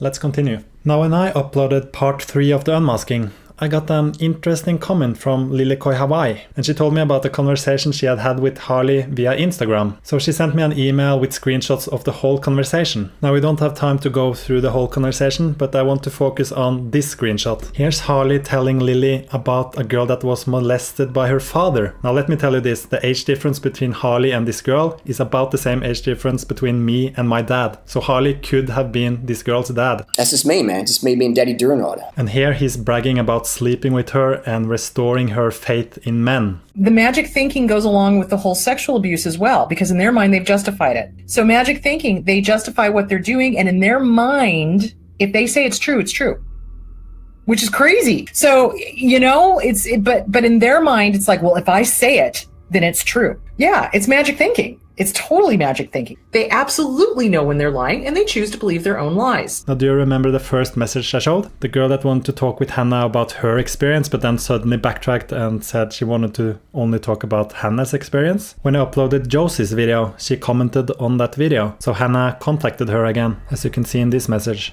And what did she say? That she was too scared to speak with Hannah at the time. And look at that, she never said that she would testify against Hannah. Harley caught in yet another lie. And here you can see that Hannah told her that Harley was talking about her with random people. And look at that, she never said that Harley restored her faith in men. Is anyone surprised? Because I wasn't. And here you can see that she's telling Hannah about a nightmare she had about Harley. And then Hannah responds, Harley nightmares are the worst. Nightmares. Okay, yes, we will get nightmares from the PTSD. So that is our brain trying to process the abuse. All these things, in my opinion, which are done by an adult female, single, are all above board, natural, normal, healthy, nothing. Now, does this sound natural, normal, and healthy to you? Because keep in mind, for a narcissist, sex is not about sex. right? So normal people, sex is a way of bonding. It's a way of kind of strengthening your relationship. It's a way of showing your love and your affection for your partner. Narcissists truly don't give a shit about any of those things, right? So that's not why they have sex. They have sex for power and control, right? And power and control driven sex is the same reasons that drives rape. It's the same reasons that drive incest and other types of sexual assaults. Now, after I learned about this girl, I said to one of Harley's troll accounts, and by the way, this is how I expose his troll accounts. I said to one of his troll accounts, I know about the girl that was sexually abused by her father. And then moments later, she got this message from Harley. Norvegan is saying, I raped you. No, I didn't. So here once again, Harley is describing it as rape when nobody has said anything about rape. But I'll take Harley's word for it. Now in this message, you can see that the girl didn't respond to him. So Harley follows up with this message. Do you think it was ethical of me to record various conversations we had because I suspected someone might lie one day about me? Now this sounds strangely familiar, doesn't it? Why is it that Harley always suspects that something might turn up from the girls he supposedly has had adult consensual sex with? Now she still didn't respond to that message, so what happened was that this Tumblr was suddenly posted. So this is clearly Harley talking to himself again. So in his question to himself, he first brings up Hannah and Josie and suggests that they're promiscuous. And then he names the girl that was sexually abused by her father, saying she tested positive and that it was so admirable of her to be transparent and tell the guys about it, saying it was a lot of them. Then saying she should get out of the sex worker industry. Then saying it's a double standard in society, that making herself out to be an easy lay on social media will never serve any woman. But who is it that is making it out that she's an easy lay? That's Harley. That's how he abused his power. Then he makes another Tumblr post, naming her again and claiming that she's spreading all kinds of lies on the net. Remember that this girl hasn't said anything about him publicly. She just stopped replying to his messages. Then he names her again in another Tumblr post. And then he names her again in another Tumblr post, and here he draws in Sam and Dexter because he had a problem with them at the time too. So he gets to draw in Josie, Hannah, Sam, Dexter, this girl. He gets to abuse quite a lot of people at the same time. This is what Harley does if the girls he targets cut contact with him. He forces them to pretend like everything is fine, so he won't do this. So when he shows emails between Hannah and himself and use that as some kind of evidence, that doesn't hold up because of how he operates. That level of grinding a person down, of just targeting them on many of these different levels. And highly manipulative people rarely just stick with one form of abuse. There's generally multiple forms of abuse. It's just kind of whatever they can do to get that power and control over that person, over that situation. And if they can degrade and humiliate them, that's just all part of getting that person underneath their thumb. They really just hate women. A lot of narcissists hate women, and they just hate them. So they're either into humiliating them, degrading them, or just absolutely treating them like garbage. A lot of times they tend to focus on what they know is going to hurt the victim the most. So it's kind of whatever you're sensitive about. If it's your height, your weight, your balding, your hair, your kind of what have you. He kept harassing me in front of the police as well, just mocking me for absolutely everything. Like he was mocking my face, saying I had a zit that was like really big or whatever, and he wouldn't take me seriously because of that. And he kept saying basically anything that he thought would hurt me the most is what he said. Like he said I was really fat and I would always be single. So they often verbally degrade and humiliate victims by name calling. They, especially in areas that the victim might be really sensitive about. Now, did you notice another thing Josie said in her video? I had some personal, pretty intense problems in my life then. Narcissists are attracted to vulnerabilities. So if a person's projecting this air of being vulnerable, they target vulnerable girls. All they do is very, very simple. They find what you are insecure about. They see those wounds on you and they stick their grubby little fingers in those wounds. They're very fucking manipulative. They're fucking predators. So they go after these kids. They want to know where are your vulnerabilities. They go after quiet people who won't speak up. Very calculative. Narcissists are all around the world. And what are they attracted to? Positions of power where they can influence people who are in a vulnerable position. If you want to know what Harley's guilty of, you can just look at what he accuses others of, and it's pretty disturbing how accurate it is. Quiet ones. So these guys go to a potluck, and it tends to be very specific, and they can quickly work out who's going to be a good target, who's not going to speak up, things like that. Narcissists just look for any chink in a person's armor that they can go after. After a while, you start to read people. You learn, who's a danger, who's a threat, who's an easy target. Yeah, they're out there, and they're unfortunately in positions of power. But again, because they are so arrogant, they usually implode and they get found out. But unfortunately, like a Harvey Weinstein, eventually they implode because they harm enough people that eventually people can't just go, oh, it's just one or two, which is enabling. Sexual predator is someone who seeks out someone they know they can exploit. They suss people out like, yep, she's weak, she won't say nothing. I'm going to fucking try and dominate her, intimidate her. That's a sexual predator. Narcissists, they're driven to feed their ego. Everything they do is about power and control. A lot of them tend to be sadistic, which means they like to inflict pain. And a lot of them are really big into humiliation and degradation.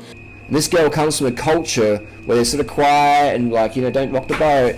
And this person knew that, and they took advantage of that. Again, the sadism part, the causing pain. This can be physical pain. They could be very physically abusive. Or it can be more of like an emotional pain. And I've met a lot of seedy, dodgy motherfuckers, but to pretend to be something else they're not, to hustle teenage girls or inexperienced women. So there's a pretty disturbing pattern with the kind of girls that Harley is targeting. They all have some kind of trauma. As we just saw, Josie was going through something difficult. We have a girl that was abused by her father. We have someone that was bashed by her husband. And remember I told you that Hannah was diagnosed with PTSD. The reason Hannah was diagnosed with PTSD was because she was sexually assaulted as a teenager. And this is something she struggled with through her whole teens. She didn't date anyone, she didn't sleep with anyone. And at 22, she finally told someone about it, and she reported it and went into counseling. And after 8 months of counseling where she didn't work or do anything, she was just dealing with this trauma. After that, one of her ways to start over and start fresh was to move to Thailand. She was actually supposed to move to South Korea, but she got a better job offer in Thailand, so she moved there. Now, how did Harley know about this trauma in Hannah's life? I'll show you how. Now, do you remember that Joe Best situation that Harley created? During that situation, Hannah sent this message to Freely and her mom, telling them that she had experienced sexual abuse in her past. Now, Hannah told them this in confidence, but clearly they didn't keep it private. As Harley proved in the message he sent to Hannah's brother, he knew about this. Now things start to make sense. It wasn't this young female in her early 20s that was interested in this scrawny old man. It was this 40-year-old man that targeted Hannah. These girls got preyed on by this motherfucking predator. They got targeted. Do you think they miraculously grow confidence and go, hey, I'm going to stand up, I'm going to call the cops and go to court and make this all public? They don't have that right now. And so they're a bit more like, I don't want to rock the boat, just be quiet, I'm embarrassed, oh my God, I'm great, I was silly, whatever. And that's why it's easy for sexual predators to get away with it. Because the society won't back women, and women won't back women. Women won't even back themselves. Most women are taught that they're worthless, you're a good girl, you deserve to earn less, you're just weak, you're shit, fuck off. That's what we do, we tell women you're shit. And so when something happens to them, no wonder they stay quiet or don't want to rock the boat. No wonder only 2% on average of sexual predators ever get convicted and prosecuted. Because the law system protects them. They're innocent until proven guilty. That's why they're fucking getting away with it, man. Because these girls are not going to speak up most of the time. And even if they do, they've got to jump through many fucking hoops to get something done. And all it takes is that predator to write to them and say, don't fucking say anything about me. What are you doing? What are you doing? You're trying to ruin my life, etc. And most girls are going, oh. And that's why they got preyed on the first time. And when I say low to no regard for rules and laws, I'm not just talking about the kind of rules and laws that a person would get thrown into jail for. I'm talking also about more of like social contract kind of laws. So questionable ethics, questionable morals, questionable values. Now, even though Freely knew about this, and Hannah had told her in the Skype call that she had said no over and over again, but wasn't listened to, Freely still decided to get involved and sent Harley this private conversation that she knew didn't tell the whole story, so Harley could use it against Hannah. She also sent this Facebook message after Hannah's video. So here's Freely telling Hannah that her video was seriously unnecessary and that it wasn't 100% accurate. Now that's interesting because Freely has confirmed herself everything Hannah said in her video. Freely also told a journalist that Hannah got a world of hate for her lies. So Freely recognized that Hannah got a world of hate, but still she didn't stick up for her. And the narcissist might be telling them, she threw herself at me or he threw himself at me. And so she might, most likely, is going to tell herself, well, these other women are crazy. They're the problem, right? They just keep throwing themselves at him, that he's not the problem. That these other women are bitter, or they're jealous, or they're jaded, or they're crazy, or. So denial is deadly. That they don't want to admit or deal with the fact that their partner is a molester. They don't want to admit or deal with the fact that their partner is an abuser, that they've picked wrong. And it's their ego. It's their ego that gets in the way. The ego is the one that stops them from preventing the other person from harming. And they don't want to acknowledge or deal, and so they go into denial. Now Freely still to this day hold on to the idea that Hannah is a liar. Even after she has confirmed the steroids, confirmed the girls, confirmed everything Hannah said in her video. Now after the breakup between Freely and Harley went public, Freely revealed quite a few things. Here you can see Freely telling Harley that you made me scared to speak up with the truth because you promised to make my life hell if I did. This is exactly how he blackmailed Hannah to stay silent. Here Freely says, when he was at my house he was constantly trying to sleep with me and grope me and it was awful, even trying to film me in my underwear against my will. I told him no many times. Oh, just like Hannah. Now when Freely got a new boyfriend, she said it was so nice to be around someone who respected her boundaries. It's just really, really nice to be around someone who has just similar life goals, a similar way of doing things, a similar way of just respecting certain boundaries and stuff like that without going into too much detail. Now even after saying all of this, Freely still names and identifies victims of Harley's abuse. Here she identifies the person who was bashed by her husband, saying she was coerced into bed. She also names the 18-year-old virgin that Harley targeted. Narcissists seem to be obsessed with virginity. Whoever the narcissist is, whoever the abuser is, who wants to be the first, wants to be the one to have sex with you before anybody else because they are obsessed with virginity. Dog face banana patch. This is one of those ones where I'm just like, this is truly fucked up. Do you remember when Harley said he would like to see a 17-year-old get banged with a toothbrush? If you've got a live leak video link, send it to me. These story DM me on times. Instagram. And he goes, oh, I'd love to see a live link of that. Send me that. Would you love to see a live link of me, a 17-year-old, getting fucked with a toothbrush? You're not creepy. You're not weird. And the 17-year-old responded and said that he was a creep. Her boyfriend suddenly, when something was talking about me getting fucked, got interested because he's creepy. What the fuck is wrong with you? Freely knew about the 18-year-old virgin that Harley had targeted, and she still made this video to defend him. But then you have the gall to call my boyfriend a pervert. This is probably one of the worst things you have done because I have friends who have been molested and it is fucking horrible, okay, what they went through. So for you to just make light of it and for you to just have the gall to involve my boyfriend in such a serious allegation is just disgusting and it makes me lose all respect for you. Now all this 17-year-old said was that Harley was a creep, and look how triggered Freely was. Might it be that she knew that Harley was a pervert, that she suddenly brought that up even though it wasn't said? And here Freely is naming Hannah, spreading the lie about the hickey, spreading the lie about the sore pelvis. She even says, so thoughtful of him to share that. But then Freely share it with an even bigger audience. So thoughtful of Freely to share that she knows her lies. Then Freely names the girl that was abused by her father. And look at this Tumblr post that Freely posted December 16, 2015. This is after she knew about everything Harley had done. Still, she's saying, believe it or not, the man's got a huge heart. And she dares to tell Hannah that her video was inaccurate and should be removed. And Freely's mother is no better. Here's a message she sent Hannah after her initial video. After rereading this, Hannah, I'm so disappointed that you have tried to drag Harley into the mud. I think you owe him and Freely an apology. I can only be left to think you did this for hits on YouTube, and that is really sad. So let's go through the situation. This 60-something woman and her almost 40-year-old daughter are told of a girl's trauma in confidence. They then disclose this information to a rapist, and the rapist used this information to target the girl. He rapes the girl and blackmails her to silence. He then goes on to accuse other men of his own crimes. The girl then makes a video calling him out on his hypocrisy, not saying anything about the rape, just saying that she had experienced some sexually predatory behavior from him.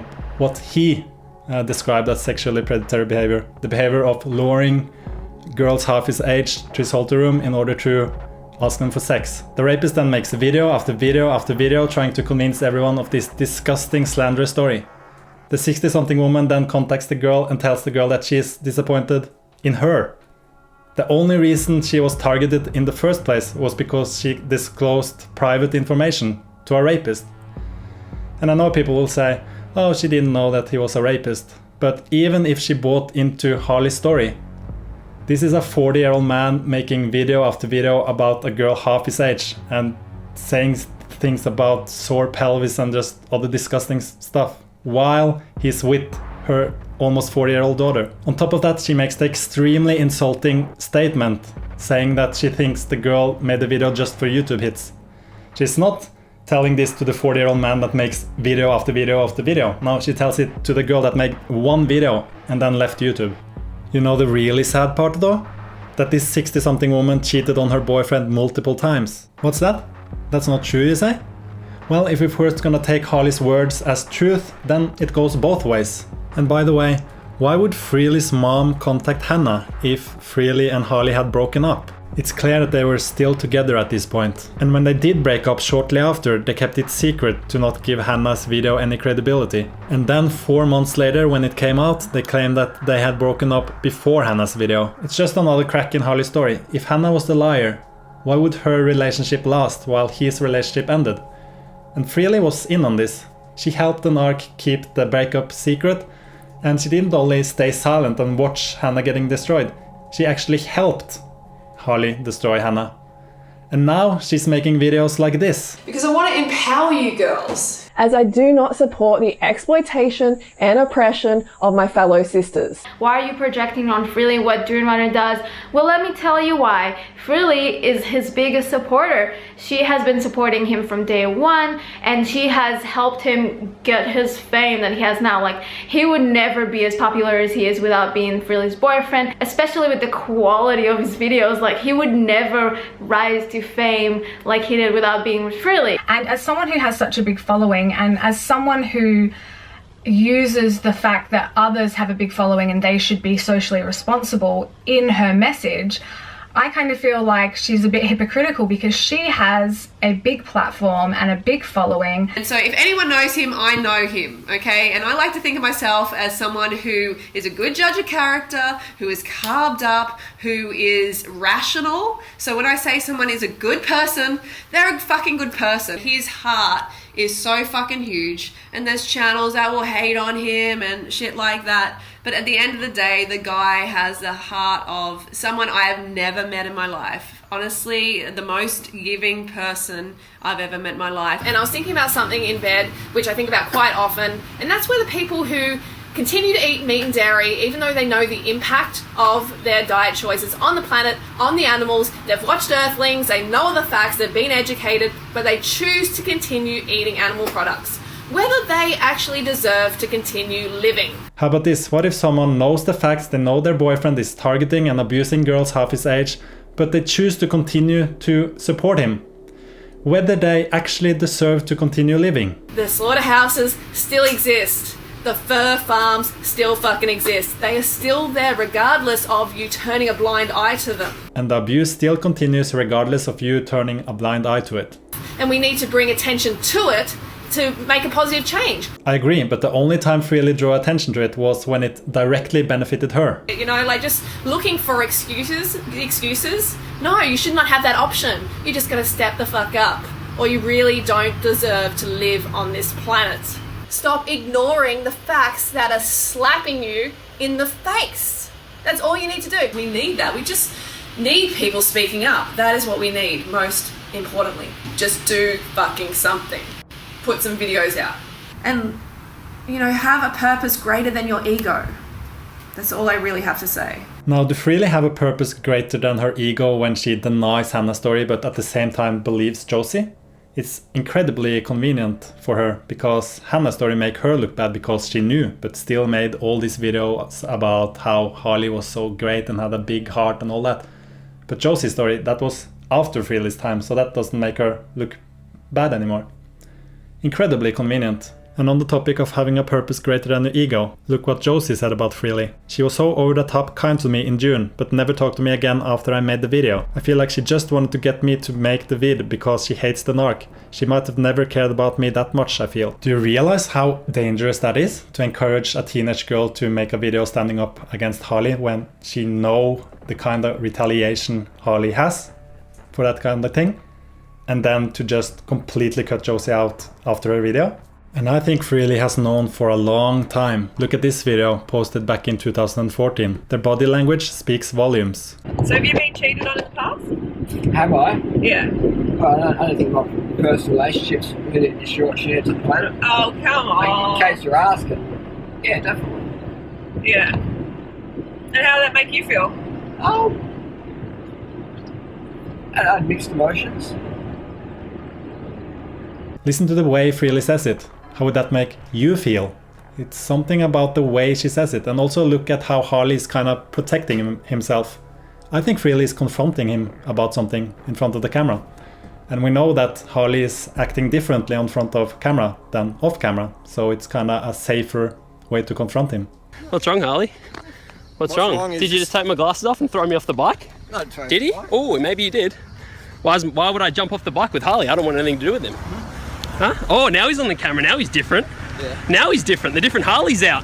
I think it's time for Freely to step up. And if she doesn't, I hope people hold her accountable for her part in this. She said Hannah got a world of hate for her lies, but at the same time she's basically confirming her story. In this thumbnail post she's talking about how she remembered how Harley pinned her to the wall. Does it make sense that he would choke someone too? Here's Freely confirming how cunning he is, saying she cannot believe him and how he twists things, just as he has done with everyone else. And Harley is now saying if he's a rapist, why isn't the police involved and why isn't he arrested? Well, he has already made multiple videos telling us why. It was 2015, I think it was end of 2015, he sexually assaulted 2 women that I personally knew. And because his girl's international, not much can really be done. Why is it so hard for rape victims, sexual assault victims to prosecute their predators, their attackers? Because it's really hard to motherfucking prove it.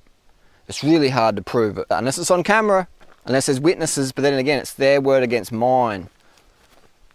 It's very, very, very, very, very hard to prosecute assault cases when there's no witnesses. Sexual assault, rape, very, very hard. Thinking that if you go to the police, they're going to solve all your problems for you. It's not going to happen. It's not NYPD. You know, it's not Bad Boys on TV where the cops kick down the door, arrest a criminal, drag them out. It's not that easy. And most of the time, people just give up, especially when you're dealing with girls. It's interesting when Harley accuses other men. It's so hard for the girls to get justice for it. But when Harley is accused of it, then it's suddenly, oh, why am I not arrested if I'm a rapist?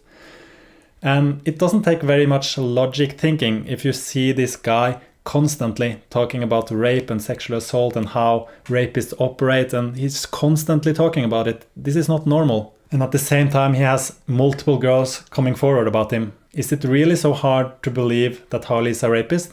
The way he abuses girls publicly, is it so hard to believe he's doing that privately too? When you report something, you better be prepared for the repercussions. If a man gets accused of rape, it's a setup. The woman's lying. That women don't report because of the extreme retaliation. As bad as it was being raped, what was as bad, if not worse, was to receive professional retaliation. A lot of times the credibility of the witness was called into account. Had the potential victim, had she made claims like this in the past. There was a lot of witch hunting going on. I was ordered to advise a victim of her rights for false statement when I knew that she wasn't lying. I was asked to bring her in and advise her of her rights like a criminal and interrogate her for false statement, quote unquote, until I got the truth out of her. So do you want to file a report? Even with the rape kit and everything, and my friend catching him raping me, they still don't believe me. I reported it 2 different times, and he told me that there was nothing he can do about it because I didn't have any proof. They actually did charge me with adultery. I wasn't married, he was. But your case is unique in one way. I mean, you were convicted and actually went to jail, which hardly ever happens. So welcome back, Brock. I think you'll find that little has changed, which isn't surprising since after all, you were only in jail for 3 months. And part of the reason why it is so rampant and why it is happening is because people don't talk about it, because there's too much shame, because there's too much fear, because there's too much shame. So this is why stuff does not get reported. This is why you have to understand this is more rampant than anybody is even aware of. And this is why I am speaking up and out on this topic. It happens. And it is never the fault of the target of abuse, which is why I get so angry when somebody tells their story and they're either not believed or they're poo-pooed or they're told it's their fault. Oh God. So I had someone a few years ago who was molested by their father, and they were like, oh, I shouldn't have worn this. I shouldn't have said this. I shouldn't have gone out looking for his approval. I shouldn't have done this. I shouldn't have done that. And I'm looking at her going, you did nothing wrong. That person chose to abuse. That person chose to molest. That person chose to do harm. So let me tell you a little bit about how we try to get justice through the legal system. So first of all, we didn't want to do this in Thailand because it's a third world country and we just didn't want to deal with that. So we called the Australian police, but as soon as they heard that it happened in Thailand, they said we have to report it in Thailand. So what we decided to do was to sue Harley for defamation instead, because that we could still do in Australia. So we get the lawsuit started and we wait for Harley to get back to Australia, but he doesn't go back. He hides out in Thailand. So what we decide to do after a while is to just say, screw it, we're just gonna move it to Thailand. We're not gonna let this guy get away with this. So we contact the New Zealand embassy and they recommend a lawyer and we start the whole lawsuit there. And when we start to get the lawsuit running, of course, Harley flees the country. Now that we already were in Thailand, we decided to report the rape too. And this is how incompetent the Thai police were.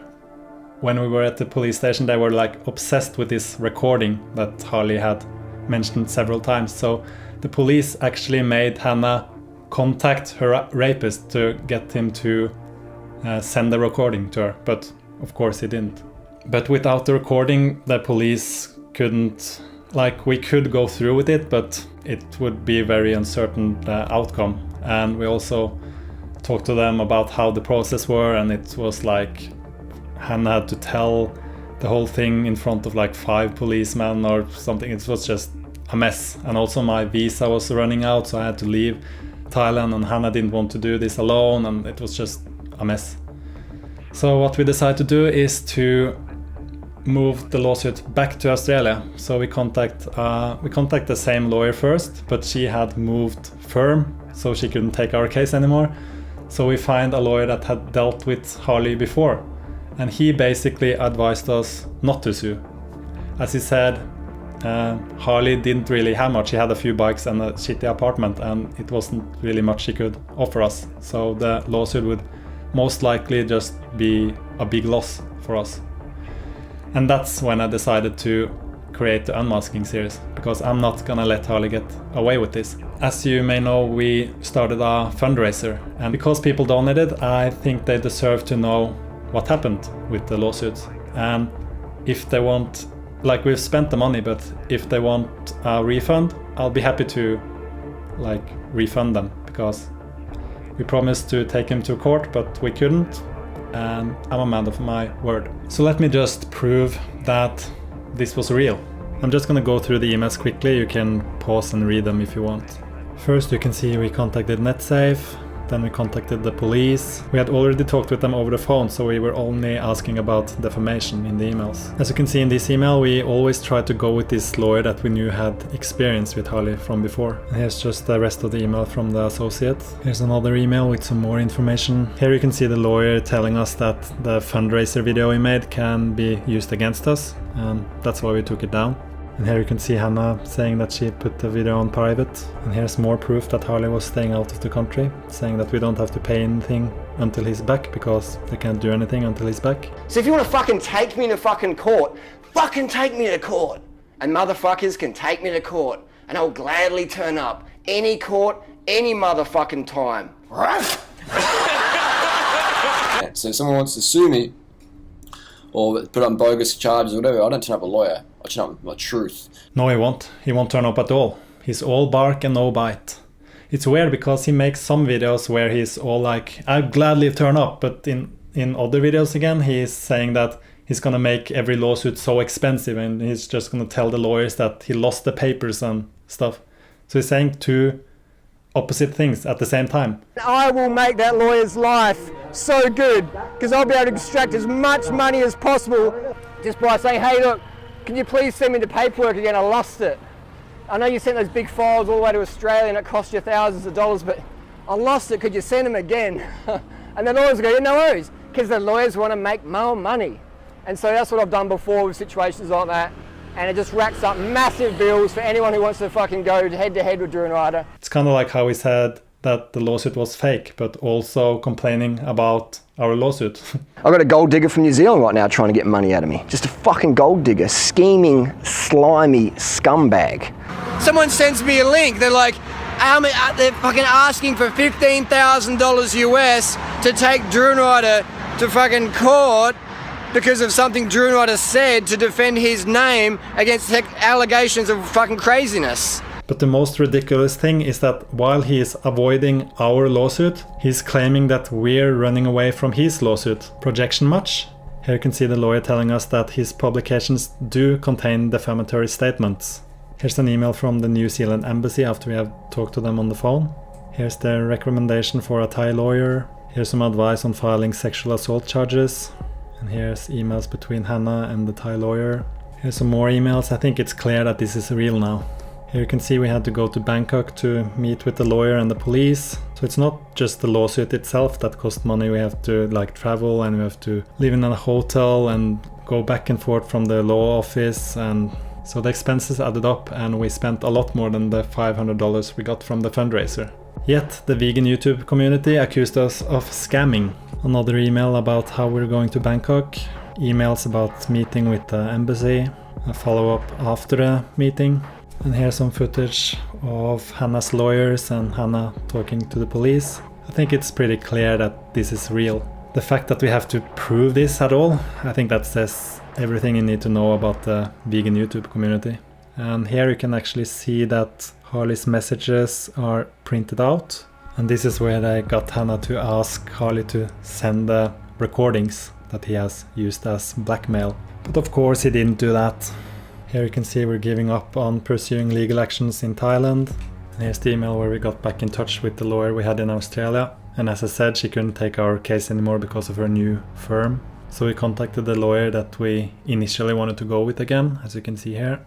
But as he advised us not to pursue it, we reported him to Acorn and continued with the unmasking. So as you can see, we've done pretty much everything we can to get justice through the legal system. People are just so ignorant to the bureaucratic mess you have to go through when dealing with multiple countries and nationalities. A good example of this is Martine, a Norwegian girl who was raped and murdered in London. Coincidentally, the main suspect left the country the morning after. They tend to do that, don't they? Martine's father has worked full-time for over a decade to get justice for his daughter. Multiple ministers of foreign affairs have been involved, the case has gotten coverage by several mainstream outlets, documentaries have been made, even the people of Yemen, the suspect's home country, have protested. Still, justice has not been served. Hannah and I are not gonna spend 10 years of our lives to try to get justice through the legal system when that would rob us of enjoying our own lives together. And we've now flipped the situation around anyway. If you really believe that we're falsely accusing Harley of rape and that I've somehow fabricated all of this evidence, instead of asking us why we don't report him, ask Harley why he doesn't sue us. This would be serious defamation if it wasn't true. Actions speak louder than words. And again, we've done everything in our power to solve this legally. Do you think it's a coincidence that Harley commits his crimes in Thailand? He even encourages criminals to go there. You have a criminal record against my name.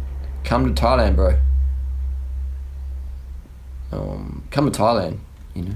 I'm amazed that anyone would think that I would spend 2 years of my life on this if he wasn't a rapist. Not to mention that I would stay with a girl who would lie about this kind of thing. And despite our efforts to solve this behind closed doors, we're also being accused of doing this for social media attention. Who would want social media attention for this kind of thing? The only reason I want my videos to get attention is so people, especially vulnerable young women, can be warned. Remember that Hannah didn't have any warning. Back in 2015, everyone said that Harley was such a great guy. And those who said he wasn't was silenced, just as he has tried to silence me. I've exposed a narcissist and a criminal and cleared my girlfriend's name, and vegan YouTubers are accusing me of wanting social media attention. It's so disgraceful, but that's the vegan YouTube community for you. This is the kind of stupidity you have to deal with when going up against Harley. He has really managed to attract the most gullible enablers you can think of. As Hannah said earlier, she didn't want to share her story, and Harley knows this. That's what he's counting on. And that's exactly why I did the exact opposite of what he was counting on. I gave him several warnings that they would blow this thing wide open if he kept running away from being legally held accountable. Trust me, I didn't want to spend 2 years of my life on this loser.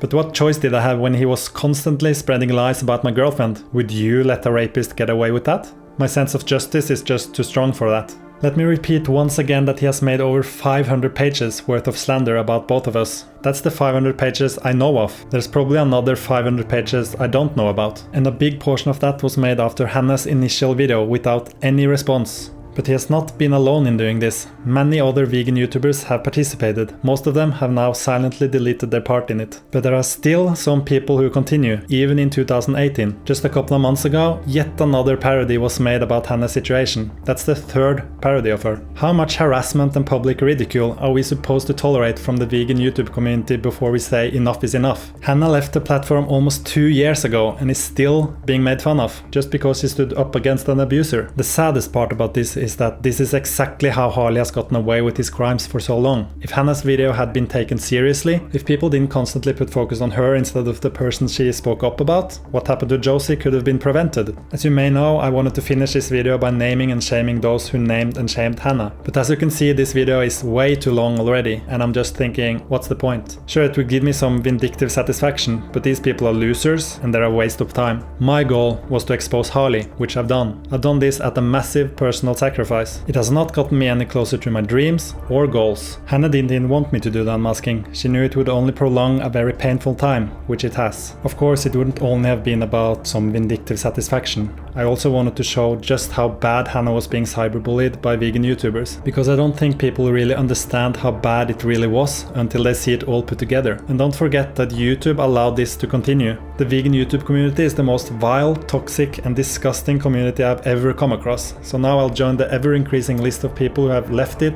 and don't want to be associated with it. Lastly, I want to thank everyone who has supported us through this battle, especially those of you who supported Hannah after her initial video. I don't think you understand how much that meant to her, and I'd like to encourage everyone who sees this kind of cyberbullying to reach out to the person and give them support. As I said, I don't think you understand how much that means to the person in the situation. I also want to thank everyone who has contacted me about Harley and his wrongdoings, whether it was to share a personal story or to give me a tip about something else related to the Unmasking series. Many of the things I've exposed has been because I've been informed about it. Like the frauds video started out with a tip I got about Harley plagiarizing other people's content. But now that the unmasking is concluded, my part in this is over. The worst thing you can do to a narcissist is to ignore him, and that's what Hannah has done for 2 years now. And it's time for me to join her. I just had to unmask him first. There'll probably be another 500 pages of slander about Hannah and I in the coming years, but that really says more about him than it does about us. The truth is now out there. If people choose to ignore it, that's on them. If anything, I hope that when Harley continues to attack people, instead of wasting their time on defending themselves, that they can just point to the Unmasking series. I have imagined this moment for so long.